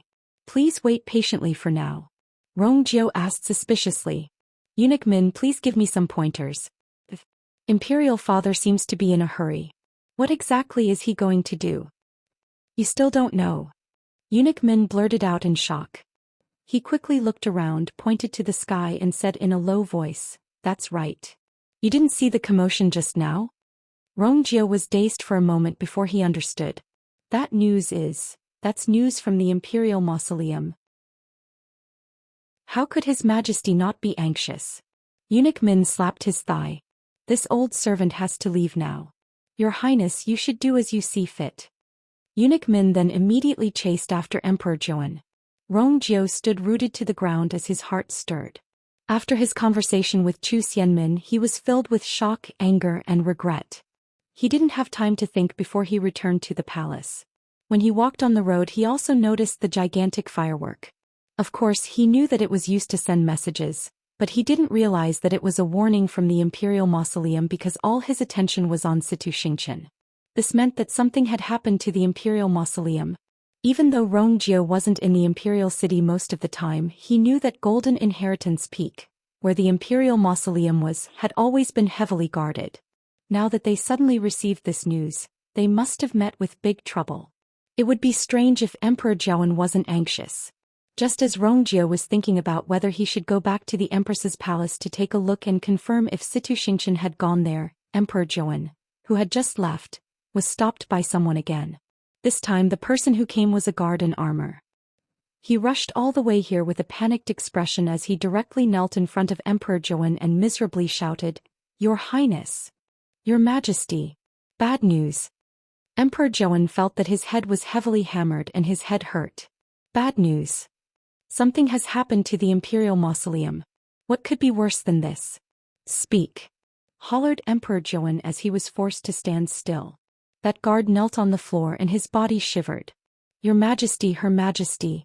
Her Majesty has passed away. The surroundings suddenly fell into dead silence. Emperor Zhouan's expression froze. Upon hearing this, Rong Jiu looked up and saw that the guard was indeed the person in charge of guarding the Empress's palace. Did he just say that the Empress has passed away? An ominous feeling surged in Rong Jiu's heart. He hurriedly walked to that guard's side. What did you just say? Say it again. That guard was shocked by his sudden questioning as he shivered and said with a trembling voice, Her Majesty, Her Majesty, Her Majesty, killed herself. Useless. Emperor Zhouan finally reacted as he harshly kicked that guard's heart. Didn't I say that no matter what, I have to take good care of the Empress? It wouldn't be enough even if the Empress died 1,000 times for what she did. However, he still had many things that he hadn't asked clearly. Now that she suddenly died, what should he do next? What exactly did you do? That guard endured the pain as he fearfully said, Your Majesty, we've been guarding outside the palace. Your Majesty, we've been standing guard outside and will go in to check every hour. But Her Majesty actually hit the wall for some reason. When we heard the commotion, Her Majesty was already. Actually, we're also very wronged. The Empress has been in the same state for the past few days. Even if she's going through excruciating torture, she's still holding on. Who would have thought that she would suddenly kill herself? She was determined and she hit the wall very harshly. Her face and head were all covered in blood, and her skull was about to split open. How could we have predicted this? Emperor Joan was already anxious because of what happened to the Imperial Mausoleum. Now that he heard this news, he felt the blood in his chest rumble as he spat out a mouthful of blood. Your Majesty. Father. Eunuch Min and Rongjio immediately gasped. Eunuch Min was originally standing beside Emperor Joan, and he hurriedly supported his shaky body. Your Majesty.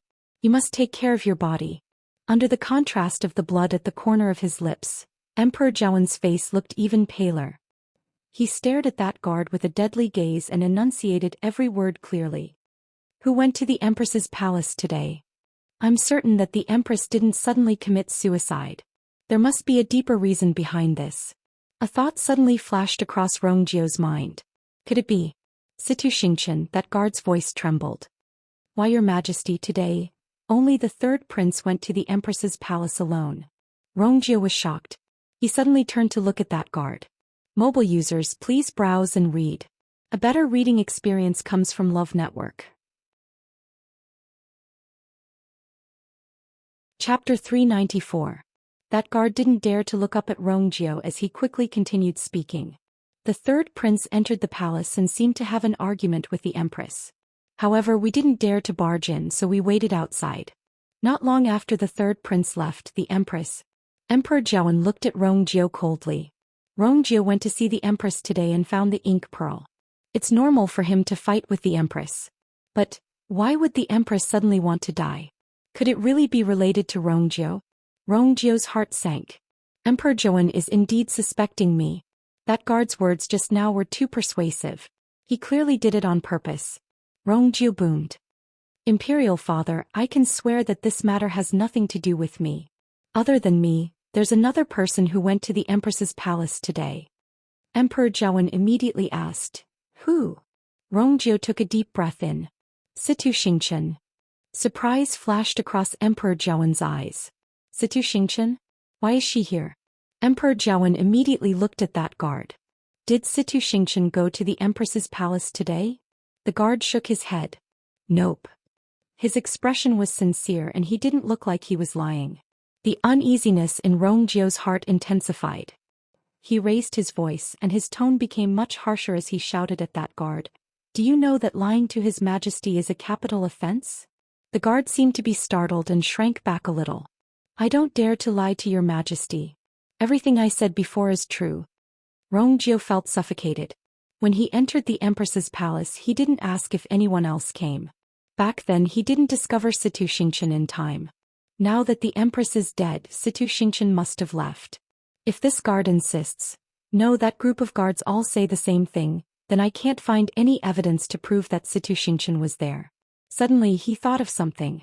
Father, you can send someone to check the palace entrance records. Situ Xingqian must have come to the palace today. Emperor Joan looked at Eunuch Min. Immediately send someone to check. Yes. Then Emperor Joan took a deep breath. Lock down the Empress's palace immediately. No one is allowed to come near except for me. Also seal off the news. This gets out. He didn't finish his words, but the threat in his eyes was clear. Then Emperor Joan turned around and planned to head to the Imperial Mausoleum. After taking 2 steps, his body swayed and he almost fell. Eunuch Min quickly caught her and couldn't help but say, Your Majesty, why don't you rest in the palace for a while? Your current body. Emperor Joan shook his head, clenched his teeth and walked forward.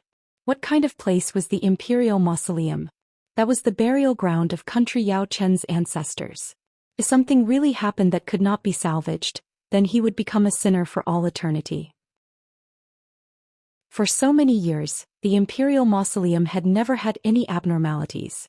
That was why the warning fireworks had frightened him so much. The death of the Empress was also a big deal, especially when there were still many unsolved mysteries. But that still couldn't be compared to the Imperial Mausoleum. Rongjio took 2 steps forward. "Father, why don't I go with you?" Emperor Jiawen rejected him without even turning his head. "No need. Go back and stay there. Put down the things in your hands first. When I come back I'll settle it." "Father." Rongjio still wanted to defend himself, but Emperor Jiawen clearly didn't want to hear it. Eunuch Min shot Rongjio a look, telling him not to anger His Majesty at this time. Helpless, Rongjio could only stop in his tracks and watch as Emperor Jiawen's figure disappeared in front of him. He could still vaguely hear Emperor Jiawen and Eunuch Min's conversation. "Have you informed Elder Yi?" "Don't worry, Your Majesty. Elder Yi has already received the news, and I believe he's already heading to the Imperial Mausoleum. With Elder Yi around you don't have to be too worried." The voice gradually became softer until it couldn't be heard. Rongjio slowly clenched his fists in his sleeves as he turned to look at that guard. A murderous intent that was filled with a thick blood aura enveloped the guard. Third Prince, please calm down." That guard clearly sensed the danger as he immediately knelt down and begged for mercy. "Calm down." Rongjio's lips curved up into a mocking smile. "You framed me to this extent, and you still dare to ask I to calm down? Speak. Who told you to say this?" That guard didn't admit it. "Third Prince, I didn't lie and I didn't frame you. You've really misunderstood." "Misunderstood? Then Situ Xingshan going to the Empress's palace today was also a misunderstanding?" Seeing that Rongjio's aura was getting scarier, that guard guiltily shifted his gaze away and said very softly, "Third Prince, I've already said it several times. Your Highness, this humble one has already said it many times. Today, other than you, no one else has entered the Empress Palace. Why don't you believe me? His Majesty has already ordered for a thorough investigation. If you don't believe me, you can personally ask around and see if anyone in the palace saw eldest Princess Situ enter the palace today. Won't everything be clear then?"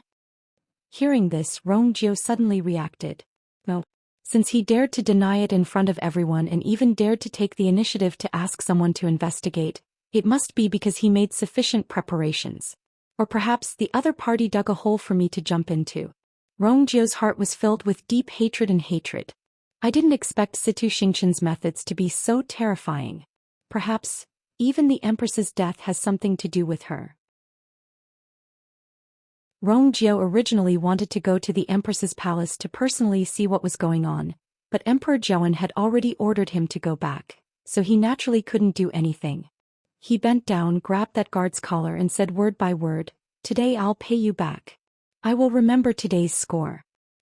Princely Mansion. After Rongjio got rid of Jian Fengqi, he planned to quickly rush to the Imperial Mausoleum. Umo followed closely behind. Seeing that he was planning to leave like this, he finally couldn't help but ask, "Master, are you going to leave? Master, are you going just like this?" Rongjio paused. Since something happened in the Imperial Mausoleum, many people would definitely head there. Especially Emperor Jiawen. If they saw that Prince Li, who should be resting in his residence, also appeared in the Imperial Mausoleum, I wonder how they would react.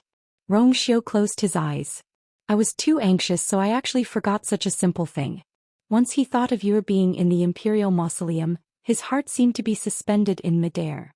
He was filled with anxiety and torment, and he couldn't wait to run over immediately. He turned around and glanced at you. "Go and inform Yengu. He naturally knows what to do." "Yes. But, Master, your side. I know what I'm doing." "I understand. Mobile users, please browse and read. A better reading experience comes from Love Network.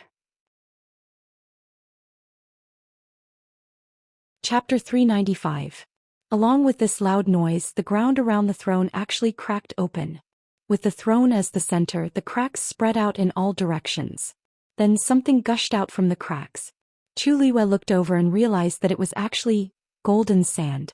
Countless grains of sand that glowed with a faint golden light gushed out from the ground like spring water. However, these grains of sand didn't spread out in all directions. Instead, they gradually accumulated upwards. Chu Liwei realized that those weren't real grains of sand, but crystal fragments. Those tiny crystal fragments gradually gathered together and formed a strange pentagonal crystal that was the size of a fingernail. and these pentagonal crystals were connected to each other and accumulated layer by layer. The thin crystals weren't all tightly connected. On the contrary, most of them were spaced apart as if they were formed according to some strange law. Soon, a golden fence-like crystal wall appeared in front of Chu Liyue. Not only this one. The same scene was playing out in the cracks at the side. Chu Liyue knew that she couldn't continue to sit and wait for death. Otherwise, when the golden crystal wall accumulated, it would be several times more difficult for her to get out. She immediately stood up, intending to leave the throne. However, the moment she stood up, all the movements around her suddenly stopped.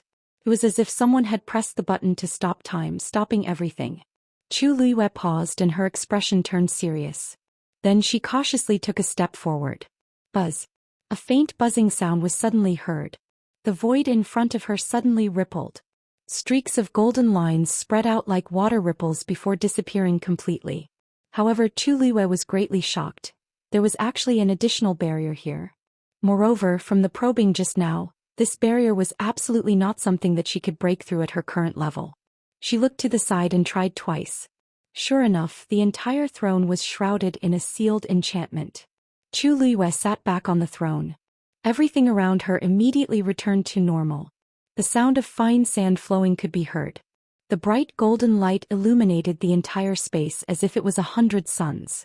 However, Chu Liyue's heart gradually sank to the bottom. Looking around, the walls made of thin golden crystals were already taller than a person. Overall, it looked like a zigzagging maze. And she was trapped in the middle of this maze. Bang! Tuanzi suddenly jumped out and rushed straight to the bounded domain. With a muffled sound, Dumpling was bounced back. Chu Liyue caught it with her sharp eyes. Dumpling rubbed her head. It hurts. Dumpling, are you all right? Chu Liyue asked worriedly. Tuanzi didn't give up. She got up and flew towards the boundary again. At the same time, she opened her mouth and fiercely. Crack. The corner of Chu Liyue's eyes twitched. The sound. Why does it sound a little wrong? Seeing that Dumpling seemed to be stuck to the barrier and didn't move at all, Chu Liyue couldn't help but shout, Dumpling. Dumpling still didn't react, but Chu Liyue saw that its tail trembled slightly. She became more and more worried. She reached out and grabbed Dumpling. Dumpling immediately covered its face with its claws. Chu Liyue pushed its claws away. What's wrong, you? Her voice stopped abruptly. The human and the beast looked at each other. In order to alleviate the awkwardness, Dumpling bared its teeth and smiled. Looking at Dumpling's little white teeth that were dyed red, Chu Liyue was silent for a moment. Did you break your teeth? Dumpling hurriedly covered its mouth and shook its head desperately. Oh no. It was just that I bit too hard, my teeth were a little loose and I bled a little. Chu Liyue was speechless. She sighed helplessly and patted Dumpling's head gently. Then she looked at the faint golden barrier in front of her. She knew how powerful Dumpling's teeth were, but now even Dumpling couldn't do anything about this barrier. With her current strength, how could she get out? Chu Liyue frowned and pondered for a long time. She subconsciously leaned back. Her back suddenly felt a little uncomfortable. Oh right, she almost forgot that there were words on the back of the backrest. Wait. Chu Liyue's eyes suddenly lit up. What was written on it just now? East of the weak water, metal. Metal, heaven and earth were chaotic and the 5 elements were born. Metal, wood, water, fire, earth.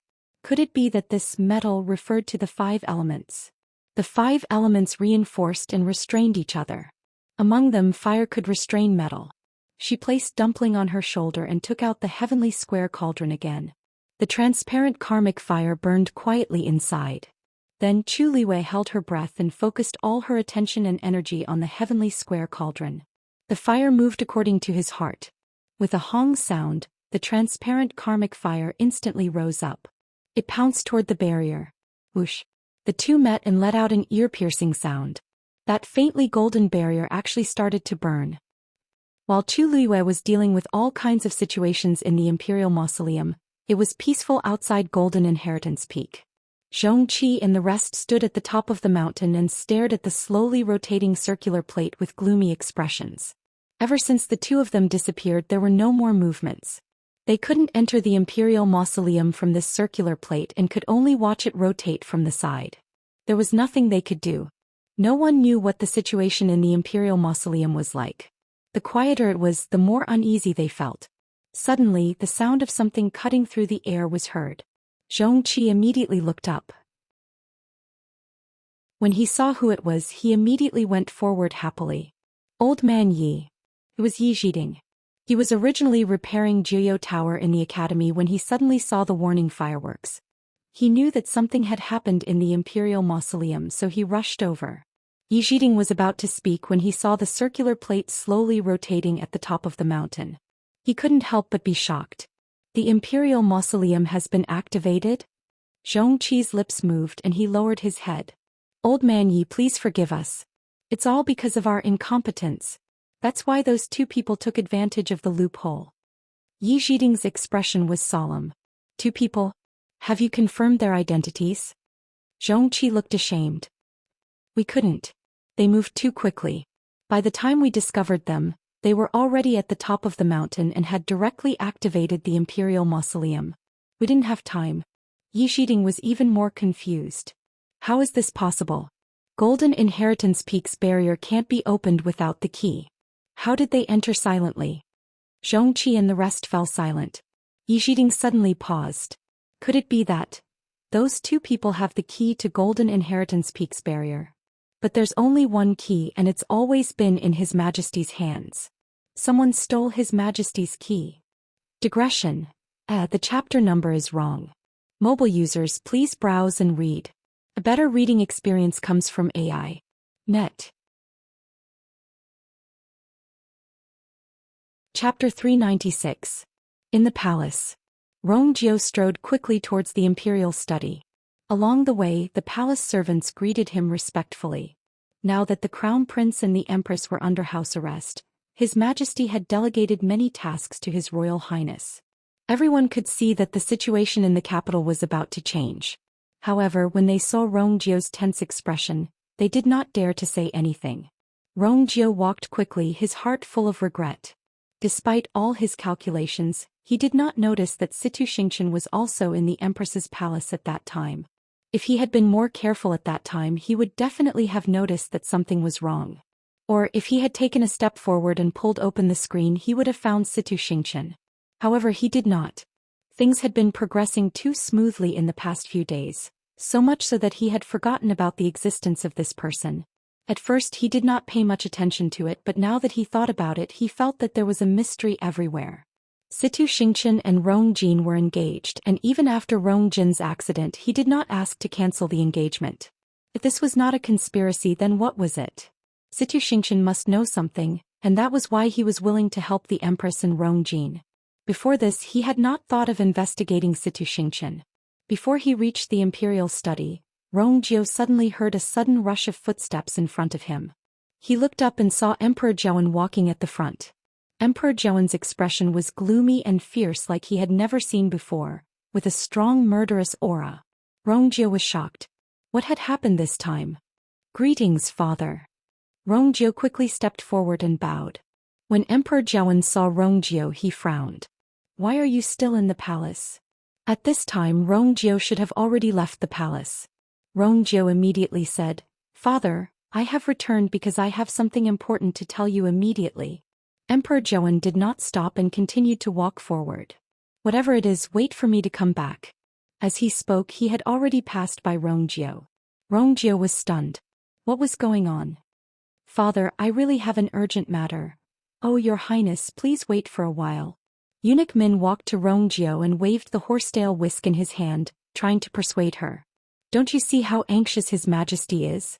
Anyway, His Majesty is definitely not in the mood to listen to what you have to say. Please wait patiently for the time being. Rongjio asked suspiciously, Eunuch Min, please enlighten me. Father seems to be in a hurry. What is he going to do? You still don't know. Eunuch Min blurted out in shock. He quickly looked around, pointed to the sky and said in a low voice, That's right. He lowered his voice and said, Didn't you see that movement just now? Rongjio was stunned for a moment and then understood. That news came from the mausoleum. How could His Majesty not be anxious? Eunuch Min slapped his thigh. This old servant has to leave quickly. Your Third Highness, you should do as you see fit. After that, Eunuch Min immediately chased after Emperor Zhouan. Rongjio stood on the spot, his heart pounding. After talking to Chu Xianmin, he was filled with shock, anger, and regret. He had returned to the palace before he could think of anything else. While walking on the road, he also noticed the huge firework. Of course, he knew that it was used to send a message, but because he was so focused on Situ Xingchen, he did not realize that it was a warning from the direction of the mausoleum. It meant that something had happened to the mausoleum. Although Rongjio was not in the capital, he knew that the gold pillar peak where the mausoleum was located had always been heavily guarded. Now that this news had come, it must be a big problem. It would be strange if Emperor Zhaowen was not anxious. Just as Rongjio was pondering whether he should go back to the Empress Palace to check if Situ Xingchen had been there, Emperor Zhaowen, who had just left, was intercepted again. This time the person who came was an armored guard. He had rushed all the way here and his expression was one of panic. He directly knelt in front of Emperor Zhaowen and cried out in panic. "Your Majesty! Bad news!" Emperor Zhaowen felt as if his head had been hit by a heavy hammer. His head was hurting. Bad news. Something had happened to the mausoleum. What could be worse than this? Speak. Zenith Emperor was forced to stand still and shouted in a deep voice. The guard knelt on the ground, his body shivering. "Your Majesty, the Empress. The Empress is dead." Suddenly there was a dead silence. Emperor Zhaowen's expression suddenly froze. Rongjio heard the voice and looked up. He saw that the guard was indeed the one in charge of guarding the Empress Palace. Did he just say, the Empress was dead? An ominous premonition surged in Rongjio's heart. He strode quickly to the side of the guard. "What did you just say? Say it again." The guard was startled by his sudden question. He shrank back a little before replying in a trembling voice, "I'm sorry, but I'm sorry. The Empress killed herself. Useless." Emperor Zhaowen finally reacted and viciously kicked the guard in the chest. "Didn't I say that no matter what, we must keep an eye on the Empress? The Empress deserved to die 1,000 times for what she had done." However, there were still many things that he had not clarified. She had suddenly died. What should he do next? "What the hell did you do?" The guard endured the pain and said in a trembling voice, "Your Majesty, we've been standing guard outside and will go in every hour to check it out." But, the Empress actually hit her head against the wall. When we heard the noise, the Empress was already. They were actually very wronged. The Empress had been in the same state for the past few days. Even though she had suffered a lot of pain, she still endured it. Who would have thought that she would suddenly change her mind? She had steeled her heart. That collision was especially hard. Her face and head were covered in blood, and her skull was almost cracked open. How could they have predicted this?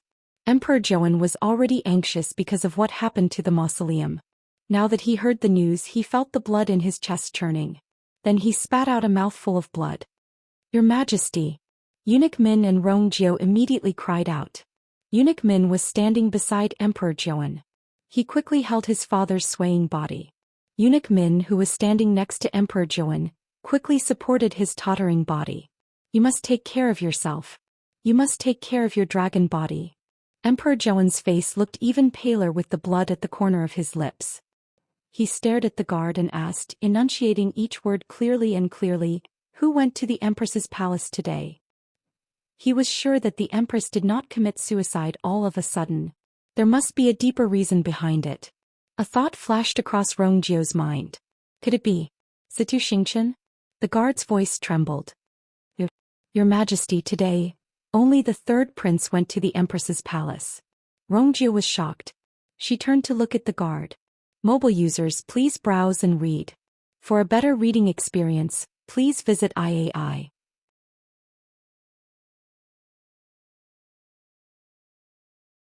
Chapter 397. The clear and distant cry of a crane was suddenly heard from afar. Elder Yi and the rest turned around and saw a white crane with a black neck and red head flying toward them. It was a 5th-grade fiend, a black-necked red-crowned crane. This was a fiend reared by country Yao Chen's royal family. Emperor Zhaowen was sitting on its back. Under normal circumstances, the royal family rarely summoned the black-necked red-crowned crane. However, something happened in the imperial mausoleum, so Emperor Zhaowen couldn't care less. This allowed him to rush over quickly, and he was only slightly slower than Elder Yi. Emperor Joan already had a few guesses along the way, but his heart still sank when he saw a few figures standing at the top of Golden Inheritance Peak. Other than him, no one else had the right to come up to the top of Golden Inheritance Peak. However, so many people were gathered here and things were clearly worse than expected. "Greetings, Your Majesty." Elder Zhongqi and the rest bowed anxiously. Elder Yi was of high status, so he naturally didn't have to do this. Hence, the moment the black-necked red-crowned crane landed, Elder Yi immediately went forward and asked, "Is there any problem? Your Majesty, was the key to Golden Inheritance Peak's barrier stolen by someone?" Emperor Joan jumped down from the black-necked red-crowned crane's back and was shocked. "Oh, I've been keeping it well and it's with me now." Elder Yi and the rest looked at each other. "Your Majesty, are you sure?" asked Elder Yi again. Emperor Joan raised his hand, and a strange pattern appeared on his palm. "That key is indeed still with Emperor Joan." "What exactly happened? Elder Yi, why do you ask?" Emperor Joan was also confused.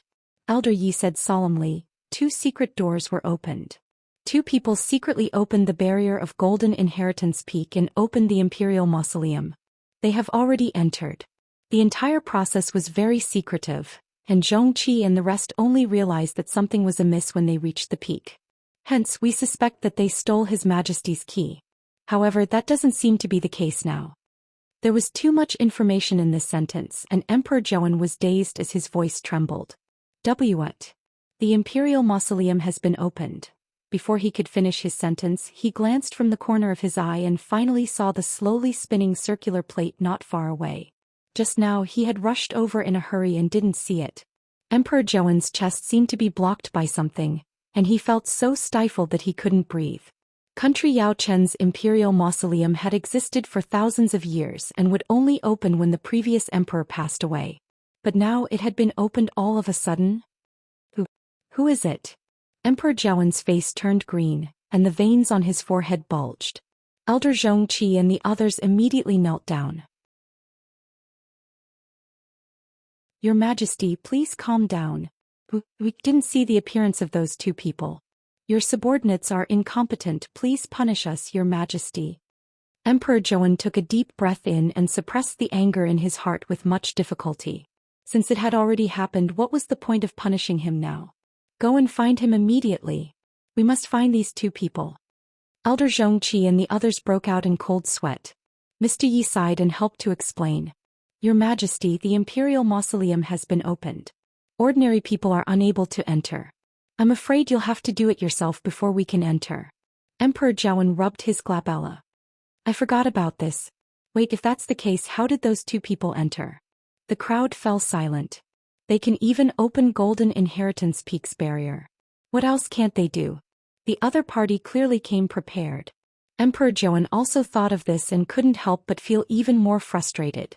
He had always sent soldiers to guard Golden Inheritance Peak, but he didn't expect someone to find a loophole so easily. "This is like slapping my face harshly." He walked to the circular plate and tightly knitted his brows. Other than when the previous emperor was buried, he had never seen this circular plate move. "I didn't expect this to happen." Emperor Zhaowen took a deep breath in and slowly raised his hand. The strange pattern appeared in his palm again. A silver light suddenly flashed on the circular plate. But very quickly the light suddenly disappeared. Emperor Zhaowen's expression changed. "I can't open the Imperial Mausoleum anymore." In the forest outside Golden Inheritance Peak, someone was quickly moving forward. It was Situ Xingqian and Rongjin. Rongjin looked up and took a deep breath before he said, "I'm sorry. Golden Inheritance Peak is in front." Situ Xingqian followed his gaze and looked over. Golden Inheritance Peak was still the most eye-catching one in this undulating mountain range. It was steep and had a majestic aura.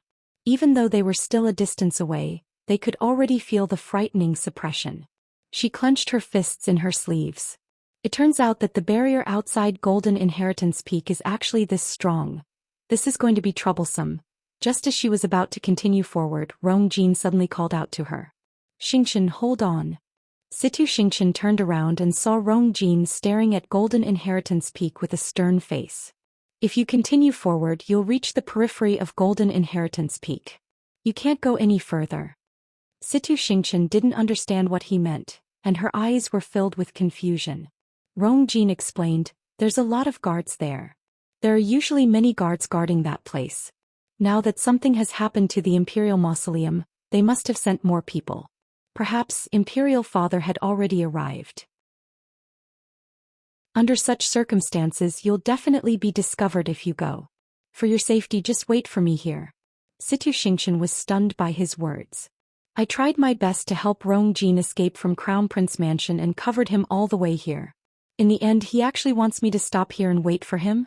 How can this be? Situ Xingqian forced a smile. Your Highness, don't worry.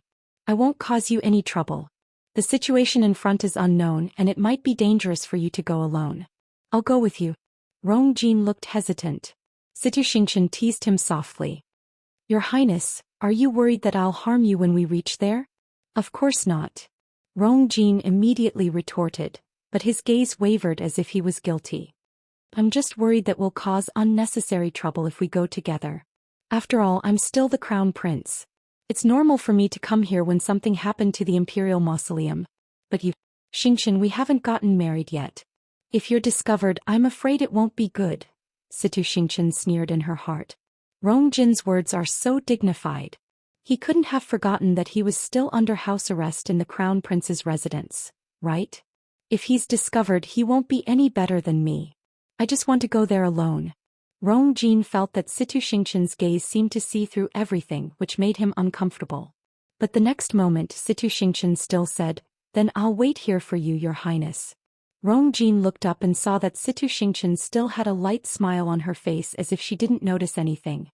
He heaved a sigh of relief and smiled. I'll be back soon. Then he left in big strides. Situ Xingqian looked at his back view and chuckled softly. Does he want to burn the bridge after crossing it and take everything for himself? How can there be such a good thing? Mobile users, please browse and read. A better reading experience comes from Love Network. Chapter 398. You can come out, he's already left, said Situ Xingqian softly. Not far behind her, a ripple appeared in the air and an elder walked out. It was Elder Lian Ning. I really don't know how Rongjin managed to sit on the Crown Prince's seat for so many years. Elder Lian Ning's tone was sarcastic. Does he really think that he can enter the Imperial Mausoleum with his own abilities and get what he wants? After all, he's Heaven's chosen son, so he must be different from others, said Situ Xingqian lightly. Elder Lian Ning glanced at her and smiled. It seems like you don't think much of Rongjin's identity, Your Highness. Of course not. I just don't think much of Rongjin. So what if he's Heaven's chosen son? Rongjin might not have the luck to succeed. Elder Lian Ning turned around and looked in the direction that Rongjin disappeared in as he said in deep thought, You're right. I really don't know how someone like Rongjin is Heaven's chosen son. Situ Xingqian's lips curved up coldly. If she didn't personally hear the Empress's words and see the scene in Heptagon Alley, she wouldn't believe it either. Even though Rongjin is useless, am I not already here? Situ Xingqian lifted the strands of hair by her ear, and coldness flashed across her watery eyes. With my help he naturally doesn't have to worry. Elder Lian Ning bowed. Your Highness, what do you plan to do now? Do you want to stay here and watch or go to the Imperial Mausoleum? Said Situ Xingqian. Elder Lian Ning nodded. Elder Lian Ning understood his intention and waved his sleeves, causing a white mist to appear and encapsulate the figures of the two cultivators. The next moment the duo's figures disappeared from the spot. On the other side, Rongjin had already walked toward Golden Inheritance Peak alone. When he got closer he quickly realized that the guards here were stricter than usual. I wonder what happened in the Imperial Mausoleum. Rongjin carefully walked forward as he thought to himself. The surroundings were silent, and the further he walked, the clearer he could hear his own heartbeat. Situ Xingqian's words kept replaying in his mind. In the Imperial Tomb, there is a supreme treasure that has been passed down for thousands of years. It was said that the treasure was accidentally obtained by the ancestor of country Yaochen back then. However, because he was unable to completely unravel the secret of the treasure, no one else knew that he had such a treasure in his possession. In the end he brought it into the Imperial Mausoleum. Only the Emperor of country Yaochen has the right to know about this matter. Her Majesty the Empress didn't know about it at first. It was only until a certain year when a miracle appeared on the Golden Inheritance Peak's heavenly worship ceremony did she learn of this matter. Furthermore, she confirmed that Your Highness the Crown Prince is the chosen one and that you are destined to enter the Imperial Mausoleum one day, obtain that treasure and become its new owner. Once you obtain that treasure and decipher its secrets, you will be able to obtain heaven-defying powers. Rong Jin swallowed his saliva and looked at Golden Inheritance Peak with unconcealed desire and excitement. The ability to reach the heavens. Just these 4 words were enough to excite anyone. Even though it had been a while since he heard this, Rong Jin still couldn't suppress his elation every time he thought about it. He had lived for more than 20 years, but he never knew that he had such a great opportunity. Mother is too much. She actually hid it from me for so long. If I knew about this earlier, I would have come long ago. Previously, he had suffered consecutive blows, and he almost thought that he had no hope of turning things around. Who would have thought that he had such a trump card? Thinking of this, Rong Jin actually felt dissatisfied with the Empress. Since I'm the chosen one, why didn't Mother tell me earlier? Why did she have to wait until today to tell me when I'm in such a desperate situation? Coincidentally, something happened to the Imperial Mausoleum, so it was even more inconvenient for me to enter the Imperial Mausoleum silently. Go over there and take a look. The rest of you follow me. Suddenly, a group of people walked over. Rong Jin immediately hid his figure carefully and he even hid his aura. At this point, a crane's cry came from the sky. Rong Jin knitted his brows. Father's already here? This is even more troublesome. If Situ Xingqian came with me, she might have been able to lure these people away. However, this was just a thought. If he did it again, he would still leave Situ Xingqian there. He had always been suspicious and the matters involved were so important. No matter what, he wouldn't be at ease with her following him. After waiting at the same spot for a while and confirming that the patrolling guards had left, he then carefully moved forward. Just like this, even though it was a dangerous journey, Rong Jin still successfully reached the foot of Golden Inheritance Peak. Looking at the barrier in front of him and feeling the strong suppression, Rong Jin's mouth turned dry, and he couldn't help but nervously lick his lips. Then he took out a box and softly muttered, "Mother, I'm sorry. Mother, you must help me this time." After saying that, he carefully opened the box. An engraved jade seal lay quietly inside. He picked up the item and slowly injected a stream of force into it.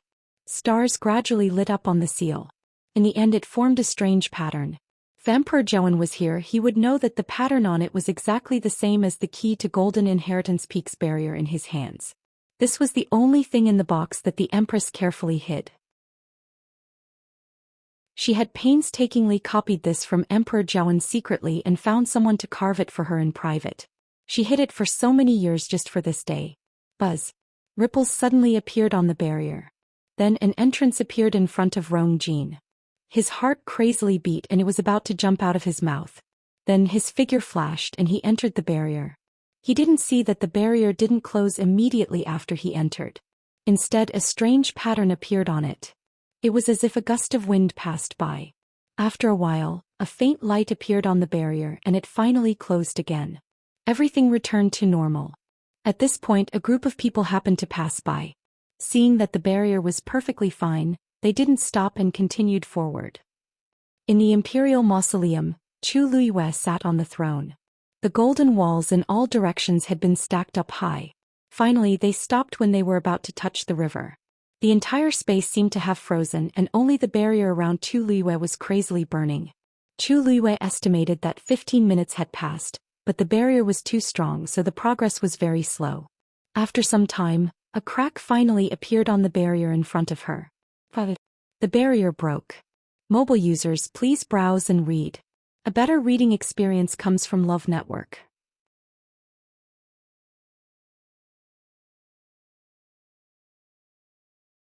Chapter 399.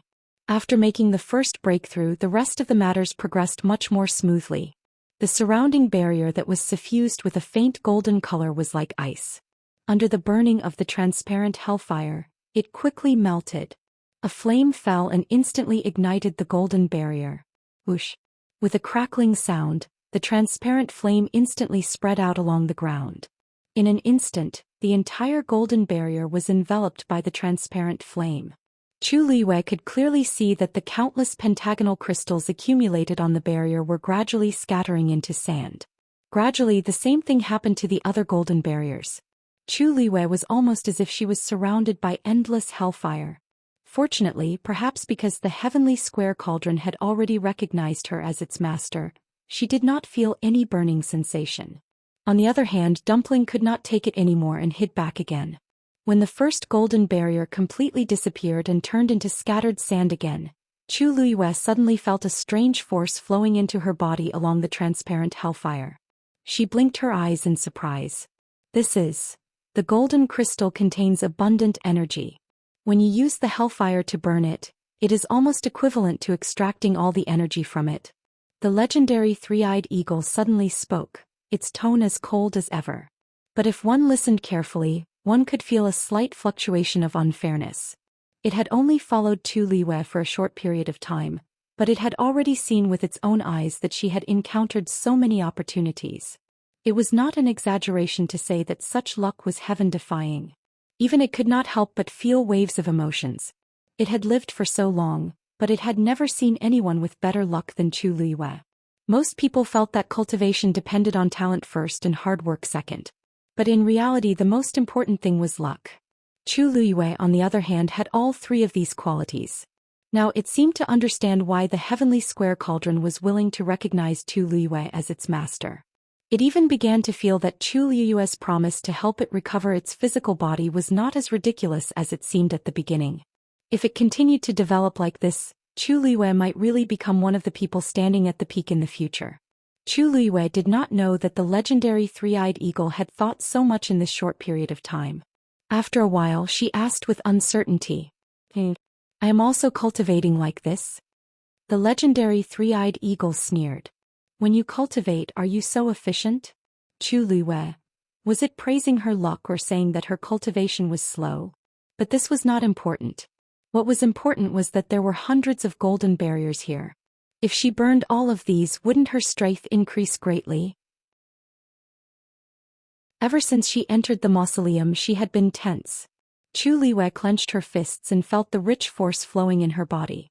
She couldn't help but smile. Who would have thought that he would stumble upon such a good thing? If she could absorb all these powers, she would definitely, in that case, she should be grateful of the hellfire, right? Where is he? Chu Liyue's expression turned serious. The two of them fell from the round plate together, but she did not see Mu Qinghe's figure until now. Could he be in trouble now? This thought flashed through Chu Liyue's mind, but she quickly threw it to the back of her mind. Even if Mu Qinghe was in trouble, it was not her place to worry. With his strength, it should be more than enough to deal with the troubles in the mausoleum. Chu Liyue shook her head and threw these distracting thoughts away. She sat cross-legged on the throne, held her breath and began to cultivate. She closed her eyes and placed her hands on her knees. The heavenly square cauldron returned to her dantian. With a thought, she suddenly raised her hand. A transparent karmic fire flew out. Vigorous power surged from the surroundings and entered Chu Liyue's body. Her entire body felt as if it was soaking in a hot spring, warm and comfortable. The power flowed through her limbs and bones into her dantian, and finally gathered in the water droplet. It looked like a small droplet, but it was like a black hole, silently swallowing all the power that flowed in. Gradually, a pattern appeared on the water droplet. Chu Liyue's heart skipped a beat and she increased her power. On one hand, she urged the karmic fire to burn, and on the other hand, she absorbed the power contained in it. She did not know if it was an illusion, but she vaguely felt that the karmic fire in the heavenly square cauldron seemed to be burning more vigorously than before. This feeling was very subtle, but soon Chu Liyue confirmed her thoughts. The heavenly square cauldron had indeed absorbed the power in the golden fortress. Its overall aura was clearly stronger than before. Even the legendary three-eyed eagle was shocked. How could this be? The heavenly square cauldron is actually absorbing the power here? Chu Liyue did not know, but it knew. The heavenly square cauldron was a supreme sacred object, and it would not touch ordinary heaven and earth force at all. Therefore, although it had been suppressed for 1,000 years and had been severely damaged, the heavenly square cauldron had never moved. Except for one kind of power. But, how could there be one here? Chu Liyue did not know what the legendary three-eyed eagle was thinking, and she thought it was just surprised by this scene. There was a strange connection between her and the heavenly square cauldron, so she knew very well that the heavenly square cauldron looked intact, but in reality it was not. Now it seemed to be repairing itself on its own accord. This was naturally a good thing for Chu Luiyue. After confirming this, Chu Luiyue quickly withdrew her thoughts and continued to concentrate on her cultivation. The surrounding golden fortress was constantly melting under the burning of the transparent karmic fire. Piles of scattered golden sand appeared on the ground. The aura on Chu Luiyue's body was also constantly strengthening. After an unknown period of time, Chu Luiyue suddenly felt as if she had touched an invisible barrier. Her heart skipped a beat. That was the sign of breaking through to a stage 3 warrior. At this moment, a second pattern appeared on the water droplet in her dantian. The more it was like this, the calmer Chu Luiyue became. She methodically continued to absorb the power. She knew that she was not the same as ordinary cultivators. With the suppression of the water droplet, it would be more difficult for her to break through to a stage 3 warrior than others. But gradually, Chu Luiyue discovered another problem. The yuan meridian in her body seemed to be unable to withstand the impact of so much power and began to ache faintly. At first it was only a slight tingling, but it quickly developed into an intense pain all over her body. That frightening power continuously washed over her yuan meridian, almost tearing it apart. Chu Luiyue tried to reduce the influx of power, but to her horror she found that she could not stop it at all. Mobile users, please browse for a better reading experience from Love Network. Chapter 400. She tried again, but it was to no avail.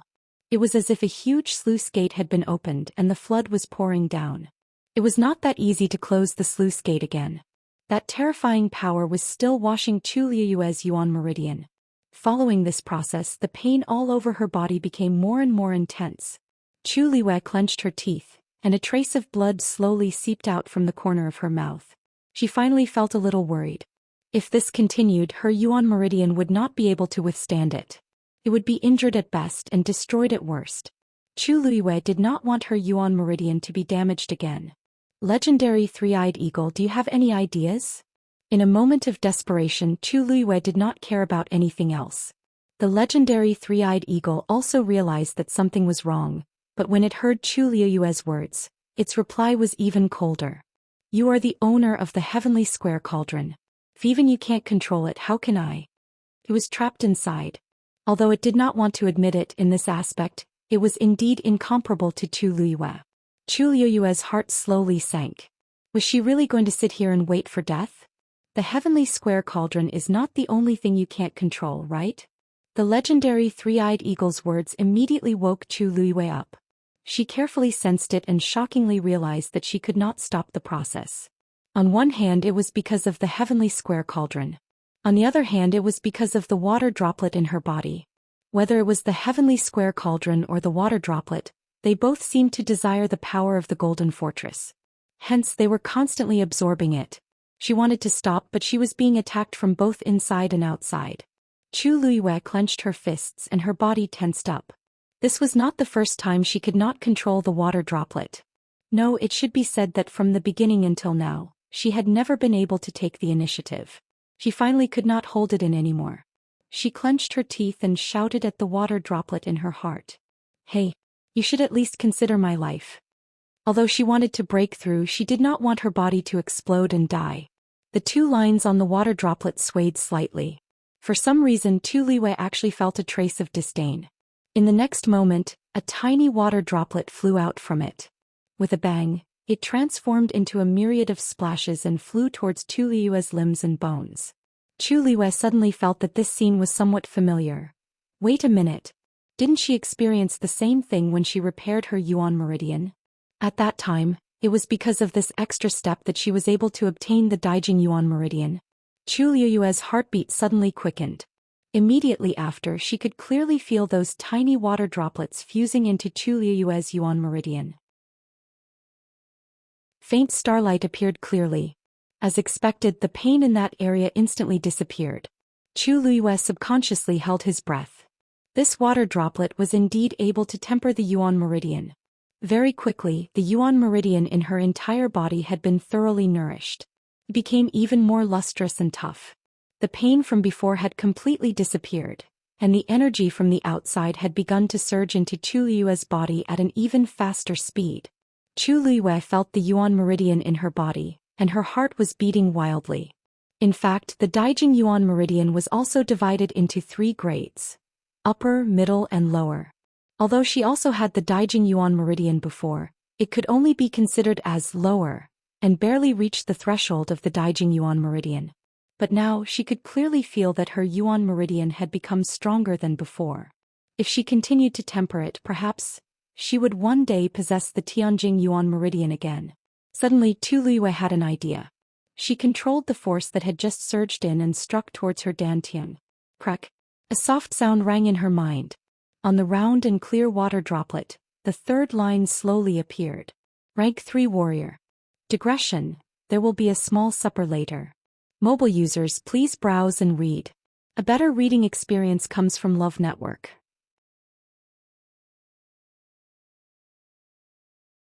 Chapter 401.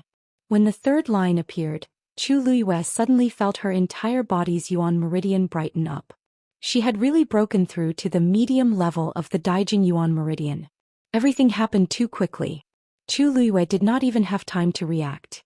She only felt her body fill with power. Something was surging in her chest, causing her to unconsciously look up to the sky and roar. A ferocious and crazy power spread out from her body. Boom, boom, boom. Beams of energy surged in all directions. The transparent karmic fire exploded one after another, instantly destroying the remaining golden barrier. Golden sand flew. There was a sudden movement above her head. Chu Liyue looked up and saw the floating river above her head suddenly flow faster. Gradually, a vortex actually appeared in the centermost position. Chu Liyue suddenly had a premonition. The next moment her body flew up uncontrollably. She disappeared into the whirlpool. After Chu Liyue's figure completely disappeared, the entire space fell silent again. Moments later, the golden sand on the ground began to slide back along the cracks. The lonely throne suddenly shattered. It turned into countless fragments and was completely annihilated. On the other side, although Chu Liyue was forced into the whirlpool, she did not feel any discomfort. The water flow was slow and gentle, as if it did not have any offensive power. However, the heavy power contained in it made Chu Liyue not dare to let down her guard. She looked around and realized that she was in the middle of the river. However, there seemed to be a transparent barrier around her that blocked everything. After looking for a while, she only had one word in her heart to describe the current scene: dazzling. At this moment, she could clearly see that the bright silver spots in the river were actually pentagonal sequins. They mixed together and emitted a dazzling light. They reflected on each other, making the entire river appear incomparably brilliant, like the Milky Way in the dark night. Chu Liyue felt that she was being swept forward by the water flow, but she did not know where she was going. She curiously moved closer and looked at the sequins. Suddenly, her gaze focused as if she saw a scene flash past one of the sequins. However, the sequins quickly floated away and Chu Liyue could not see it clearly. Her heart skipped a beat as she looked at the other sequins. After a while, she saw a figure appear on one of the sequins.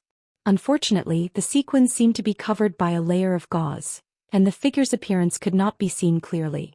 Chu Liyue stared at it for a while but still could not see it clearly. She suddenly recalled the previous scene. When the man in the black robe appeared and told her to look up, she saw that strange yet familiar scene. Could it be related to these things? Just as Chu Liyue was thinking about this, her eyes lit up. A surge of power came from behind her and lifted her up. Her body finally jumped out of the river. He landed on a piece of land. When she stabilized herself, she was shocked. This was actually a lake. The water was clear and calm. The water. At the edge of the lake in front of her, there was a huge golden dragon's head. At this moment, silver river water flowed out of it quietly and poured into the lake. She seemed to have come in from there just now. Chu Liyue looked back and her pupils constricted. At this moment, she was actually standing on a square platform built in the middle of the lake. Mobile users, please browse for a better reading experience from Love Network. Chapter 402. This platform was made of black jade. Chu Liyue lowered her head and could see her reflection clearly. In the middle there was a small pyramid-shaped silver crystal floating. Chu Liyue stared at it. She could feel that the inexplicable calling from before was coming from this silver pyramid. At this moment she was only dozens of steps away from the silver pyramid. Chu Liyue took a deep breath and walked forward. Her footsteps echoed in the entire space. Chu Liyue could even hear the sound of water flowing slowly into the lake behind her. No, not just behind her. There were also other directions. Chu Liyue suddenly realized something and turned her head to look around. As expected, other than the golden dragon head, there were similar existences in the other 3 directions. On the left was a red dragon head and on the right was a green one.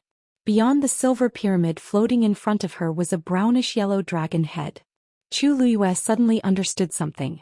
Everything here was indeed arranged according to the 5 elements. Metal, wood, fire, and earth had all gathered here. And the remaining water was undoubtedly the endless stream of water that was pouring in. The 5 elements were complete and they reinforced and restrained each other, forming a perfect sealed space. Chu Liyue frowned slightly. If she had fallen to the gold position just now then, where was Mu Qinghe?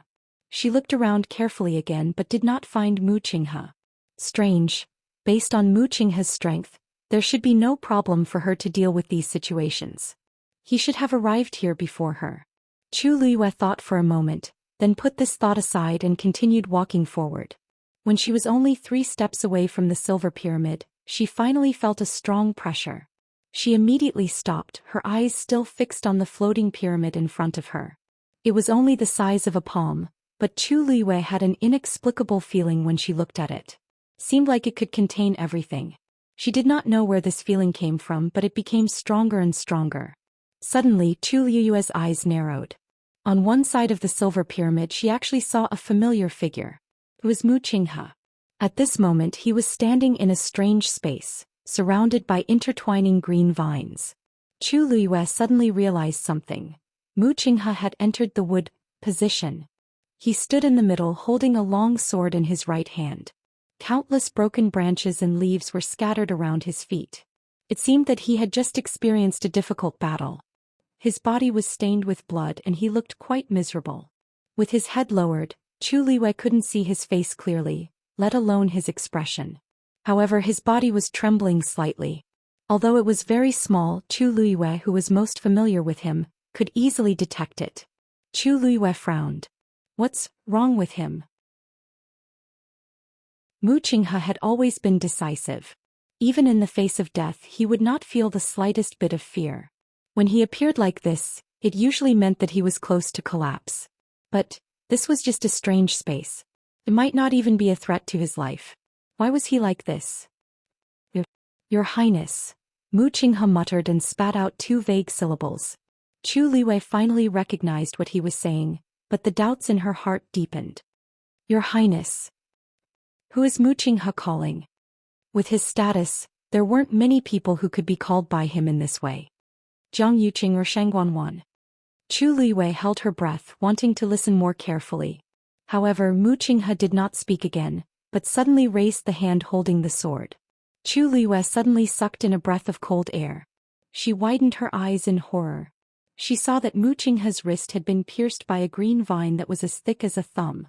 The green vine was tightly wrapped around his wrist, spreading all the way to his shoulder. Chu Liyue could even see that his palm had become red and swollen because of the lack of blood. Fresh blood gushed out from the wound on his wrist, but it was quickly absorbed by the green vine. A tender green leaf quickly turned yellow and fell to the ground. Then a second leaf, a third leaf. Chu Liyue was slightly shocked. Is there something wrong with Mu Qinghe's blood? Why did these green vines wither so quickly? Before she could figure it out, something even more surprising happened. At the place where the withered leaf had fallen, a small piece of green and yellow leaf grew out again. And the green vine seemed to be wrapped even tighter. Only then did Chu Liyue know that the broken branches and withered leaves on the ground came from this. An intense pain came from his right arm, almost causing Mu Qinghe's mind to go blank. But in reality, the thing that caused him the most pain was not the green vine that was chasing after him. It was... He used the last of his strength, waved the long sword in his hand and slashed it forward. Crush. The ferocious sword aura caused all the withered branches and withered leaves on the ground to fly up. It even completely split the green vine on the wall in front of him from the middle. But the green vine was spreading very quickly. After it broke, it immediately wrapped around again and even grew new branches and leaves. The lush branches and leaves swayed with the wind as if nothing had happened.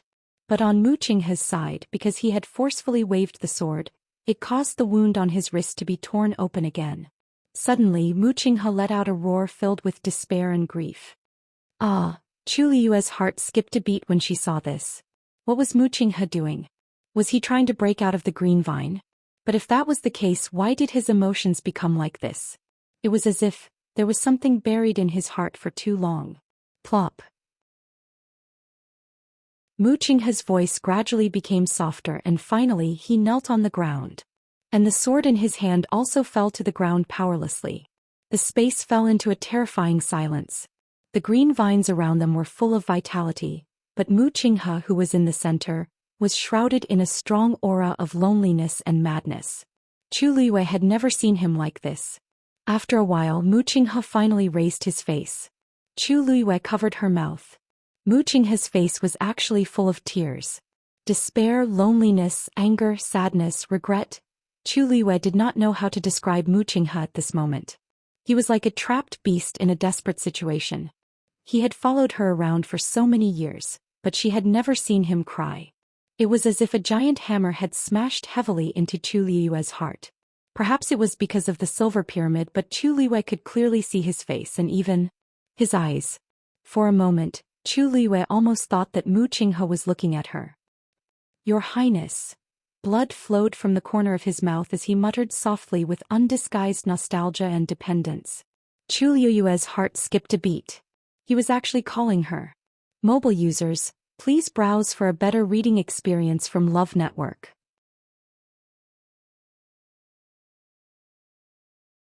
Chapter 403. Chu Liyue could not be mistaken. Mu Qinghe was definitely calling her.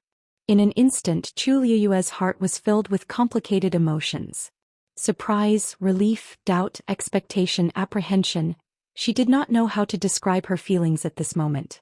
Because she had never thought that Mu Qinghe would call her in such a tone. It was just like, when she had just brought back that shabbily dressed young man, he did not know anything and could only beg her in embarrassment. "Your Highness, what is this? Your Highness, why? Your Highness, will I really not cause you trouble?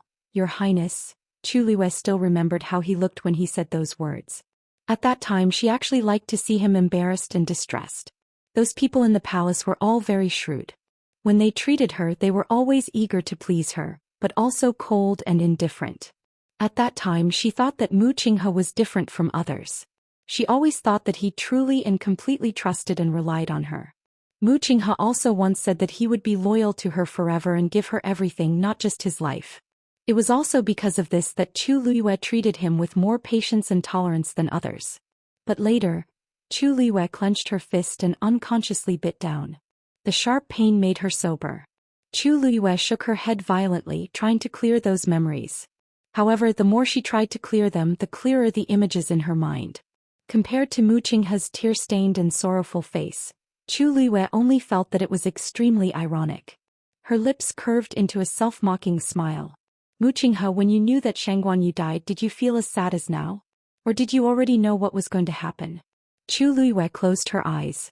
When she opened them again, her eyes had regained their calmness. Looking at Mu Qinghe's current appearance, he should have seen something like her and been greatly agitated. This made Chu Liyue even more curious about his motive for coming here. He definitely didn't come all the way here to be tortured or even repent. Chu Liyue looked at the silver pyramid in front of her. Could it be because of this thing? What Chu Liyue didn't know was that when she left the previous space and stood in the middle of the lake, a quarter of the slowly spinning circular plate on Golden Inheritance Peak's peak suddenly lit up. When Emperor Joan, who was thinking of ways to enter but still couldn't figure out what was going on, saw this scene, his eyebrows harshly twitched. It was already shameful enough to be rejected by his ancestors' mausoleum. Now he had to watch someone else enter and break through one of the checkpoints. How could he accept this? Besides others, he clearly knew the Imperial Mausoleum's secret. Once the plate lit up completely, the Imperial tomb. Thinking of this, A few more wrinkles appeared on Emperor Jowen's brows. Sensing his aura, Elder Zhongqi and the rest trembled in fear and didn't dare to make a sound. Elder Yi stood at the side and saw this scene, and his gaze changed. "Your Majesty, we can't wait any longer. We must immediately think of a way to enter. If not, of course I know.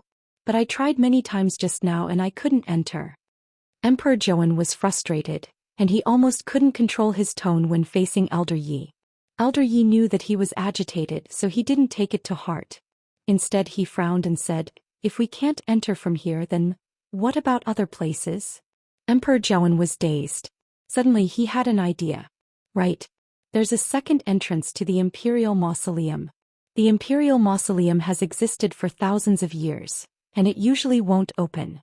But as time passes, it needs to be repaired occasionally. Hence, the Imperial Mausoleum has a small entrance that's specially for people to enter and exit.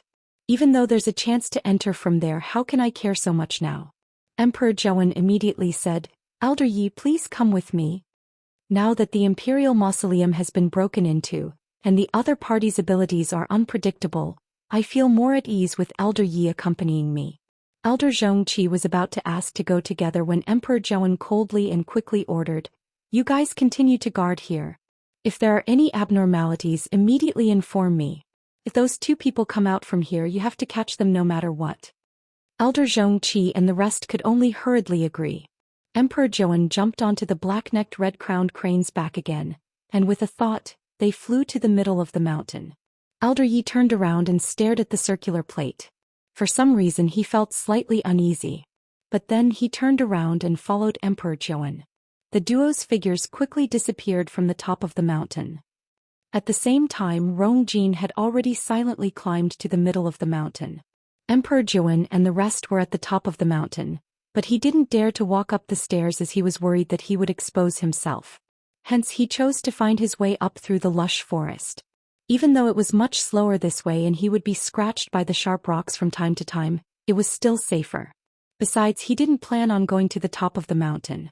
From what he knew, there was a small entrance at the middle of Golden Inheritance Peak. He was prepared to enter from there. The surroundings were silent, and Rongjin could hear his own breathing and heartbeat. The climb up was very dangerous and it used up quite a bit of his energy. However, his heart was still filled with excitement and anticipation, and he didn't feel tired at all. "As long as I can get the treasure in the Imperial Mausoleum, there's nothing for me to be afraid of.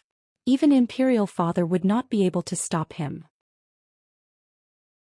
Relying on this belief, Rongjin actually climbed up the steep mountain. When he counted half of the total number of steps, he finally stopped and started to walk horizontally to search for the small entrance. However, he couldn't find it even after searching around the middle of the mountain for half a day. He couldn't even see anything strange. Other than rocks and trees, there was nothing else. Rongjin gradually became anxious. "If I can't find it, shoo." Suddenly, a distant cry was heard. Rongjin's heart suddenly rose. He looked up. The black-necked red-crowned crane was flying over. Who else could it be but Imperial Father sitting on its back? Elder Yi was following behind it not far away. Rongjin was very anxious as he hurriedly found a huge rock and carefully hid his figure. Then Emperor Jowen and Elder Yi landed on a small piece of empty land not far away from him. Emperor Jowen sighed. "It's here." Elder Yi lightly nodded, but he suddenly noticed something as he looked in Rongjin's direction. At that moment, Rongjin's heart almost stopped beating. He didn't notice a slight ripple covering him. Emperor Jowen saw that Elder Ye's expression was amiss, and he couldn't help but ask, "Elder Yi, why are you here?" "Elder Yi, what's wrong?" Suspicion flashed across Elder Ye's eyes as he shook his head. "Nothing. I saw wrongly." Emperor Jowen nodded in understanding and didn't take it to heart. He looked serious as he raised his hands. Buzz. Mobile users, please browse and read. A better reading experience comes from Love Network.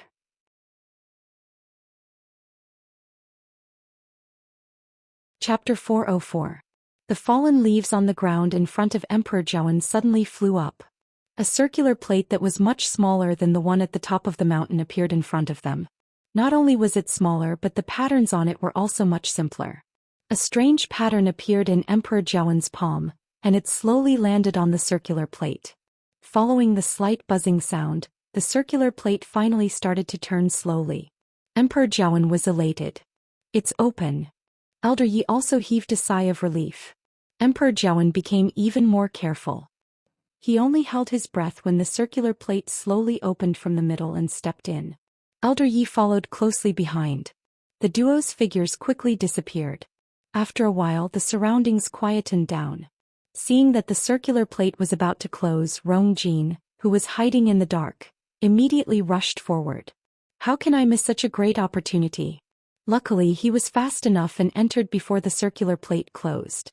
The moment he stepped in, he felt that he had stepped on a layer of stone, and the surroundings instantly fell into darkness. Rong Jin actually felt a little lucky. Even though it was hard to see the surroundings clearly, it also prevented Emperor Jiawen and Elder Yi from discovering him. Forget about Emperor Jiawen, but Elder Yi was very strong. If he wasn't careful, he might be exposed. He secretly came this time, so he naturally didn't dare to make a big fuss. Once he was discovered, the consequences would be dire. Only when he obtained that supreme treasure would he have more confidence. Rong Jin waited at the same spot for quite some time until the duo's footsteps gradually disappeared. After confirming that they were far enough away, he finally lifted his feet. Even though he couldn't see anything clearly, he heard the duo's movements and felt that this seemed to be a staircase that led downwards. Rong Jin felt around for a while and wanted to hold onto the wall to walk, but he quickly felt a sharp pain in his palm. He was shocked as he then realized that there was indeed a wall beside him, but it was embedded with sharp nails. His hand was accidentally cut and blood flowed out.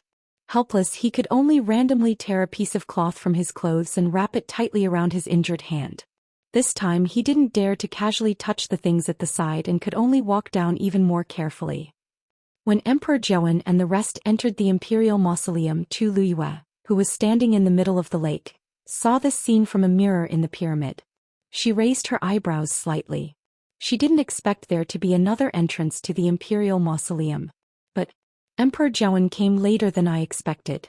Mu Qinghe and I have already been here for quite some time, yet Emperor Jiawen is only here now. Furthermore, he came from such a secluded entrance. Of course, she didn't know that Emperor Jiawen and the rest had waited at the top of the mountain for a long time and finally came in through this path. For some reason, Chu Luyue could see everything clearly even though the path they were on was very dark. He could even clearly see Emperor Jiawen's anxious gaze. Chu Luyue's gaze shifted slightly and landed on Elder Yi. She rubbed her forehead, feeling a headache coming on. "I'm not worried if Emperor Jiawen comes, but Elder Yi actually came too. This was a bit difficult. I can't let them get here." As Chu Luyue thought this, he suddenly saw Rong Jin following behind them. She raised her eyebrows. This person actually came as well? And from the looks of it, he seemed to have followed them here in secret. That's right. He's been under house arrest at Crown Prince Mansion recently, so he naturally can't let Emperor Jiawen find out that he's here. Why is he here to join in the fun? A thought flashed across Chu Luyue's mind, and a bold guess surfaced in his heart. Could it be that his secret has something to do with the Imperial Mausoleum? Previously, Rong Jin said that Rong Jin was Heaven's chosen son. Hence, the Empress placed a lot of importance on him and placed all her efforts on him. She also had high hopes for him. When Chu Luyue first heard this, he didn't think much of it until he saw everything in Heptagon Alley.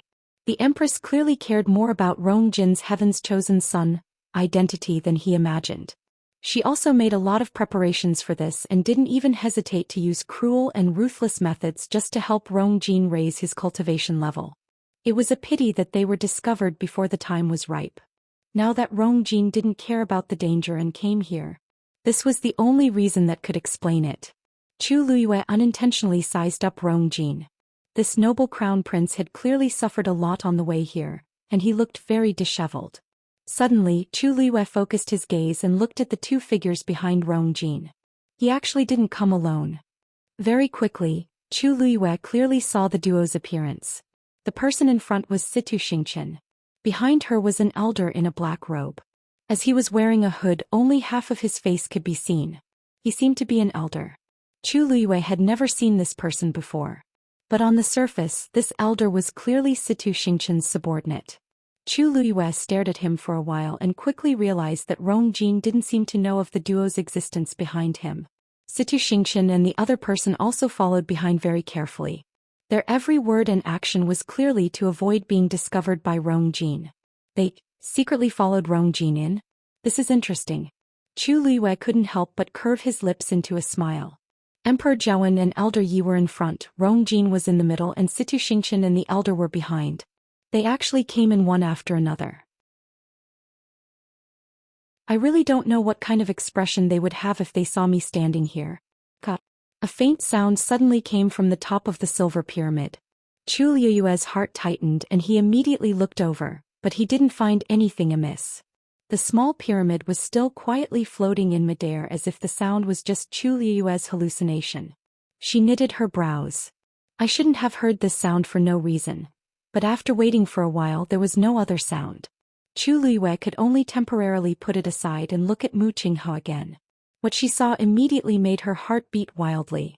She saw the kneeling Mu Qinghe actually raise the long sword in his hands again. However, this time the tip of his sword was aimed at his neck. Mu Qinghe actually wants to commit suicide. Chu Liyue shouted without thinking. Stop. Mu Qinghe seemed to have heard it as his actions suddenly paused, and disbelief gradually appeared in his eyes. That voice just now. Even though it was blurry, the tone was very similar to that person's. He immediately looked around, but other than the tightly wrapped vines there was nothing else. Mu Qinghe bitterly laughed, and the long sword in his hands fell to the ground. If she was still around and knew that I didn't die on the battlefield and chose to commit suicide instead, she'd probably be very disappointed, right? Even he himself did not expect that he would be trapped here and even had thoughts of suicide. But it's really too painful. I admit that I'm scared. Every day, every moment I'm going through that terrifying torture and I'm better off dead than alive. He wanted to pick up the sword again, but he realized that his entire body was trembling violently. Even if it's a hallucination, it seems like I can't go against her orders. After a long while he closed his eyes and tears fell from the corner of his eyes as he softly muttered. Your Highness, is this the punishment you're giving me? Mobile users, please browse for a better reading experience from the Love Network.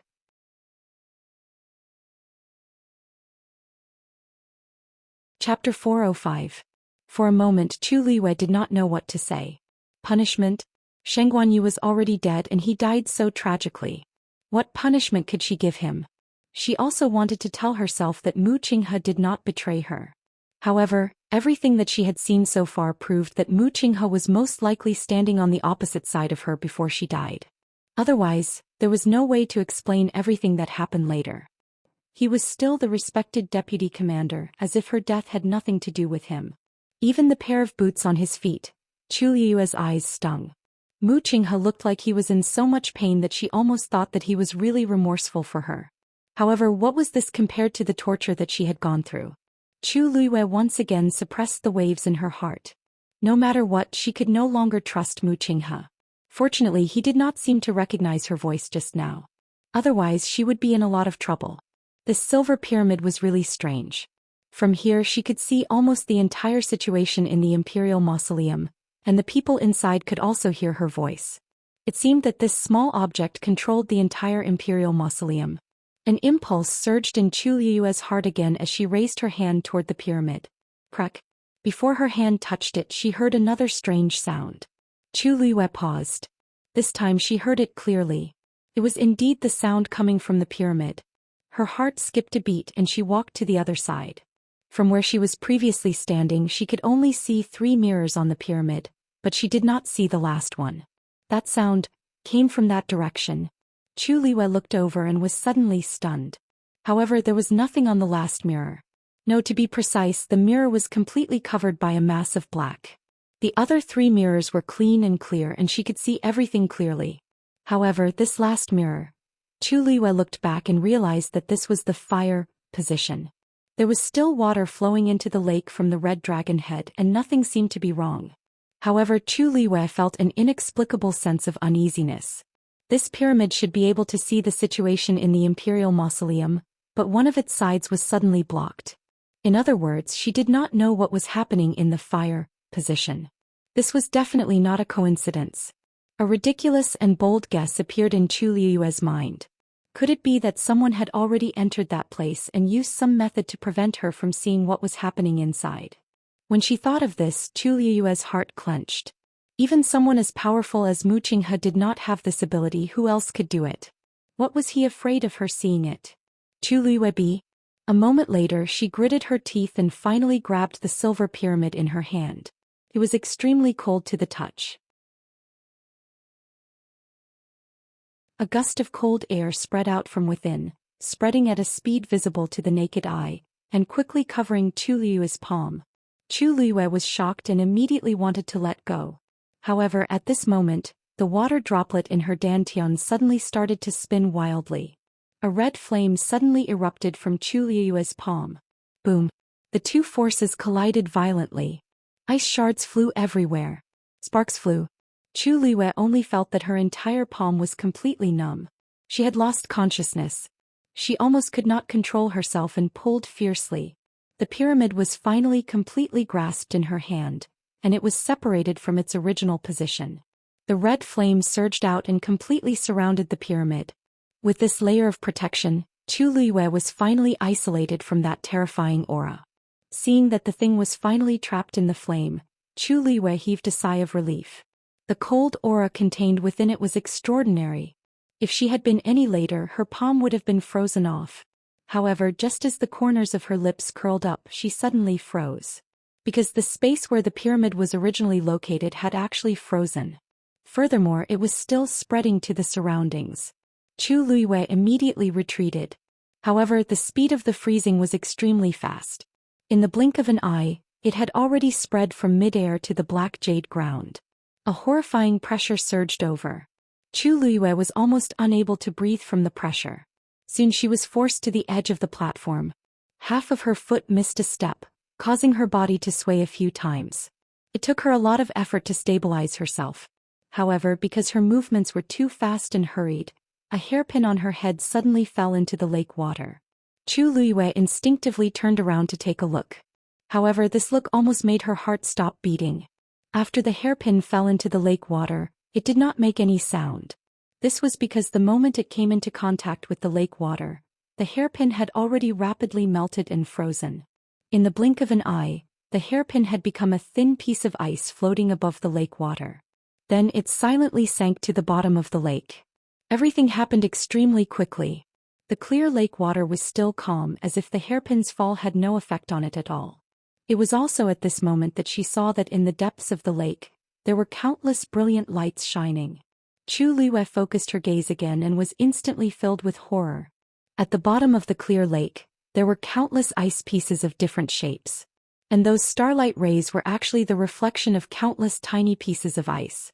Chu Liyue suddenly felt a chill from the bottom of her feet. She had really fallen from here just now. Crack. The sound of something shattering came from behind her. Chu Liyue immediately turned around and was shocked to find that the entire space above the black jade platform had been completely frozen. It had even spread to the bottom of her feet. That sound just now was the sound of the platform's edge being unable to withstand such power and suddenly cracking. The flame in Chu Liyue's hand was still burning fiercely, but even so she still felt cold all over. The entire space seemed to have turned into a huge ice cellar. The terrifying cold air was seeping in from all directions. Chu Liyue gritted her teeth and urged the red flame to form a boundary around her. In this way she was finally able to block the cold air outside her body. However, everything around her didn't slow down because of her actions. The space was still frozen and finally, it spread to the surface of the lake. After a short moment of silence, with the black jade platform as the center, the surface of the lake began to freeze. When the thick layer of ice covered the entire surface of the lake, Chu Liyue's heart felt as if it was tightly gripped by something. The next moment, the layer of ice was suddenly filled with cracks. All the ice pieces began to fall silently to the bottom of the lake. At the same time, the clear lake water surged up and quickly swallowed the ice pieces. The black jade platform beneath Chu Liyue's feet completely collapsed. Her body fell down uncontrollably. Mobile users, please browse for a better reading experience from Love Network. You're tuning in to the Dreamy Chapters YouTube channel. We're so grateful for your support and don't forget to subscribe to join us on this incredible journey through captivating stories. Your generosity through donations truly makes a world of difference, as it's the primary source of revenue that allows me to expand and enhance this channel for you. Thank you from the bottom of my heart for being a part of this adventure.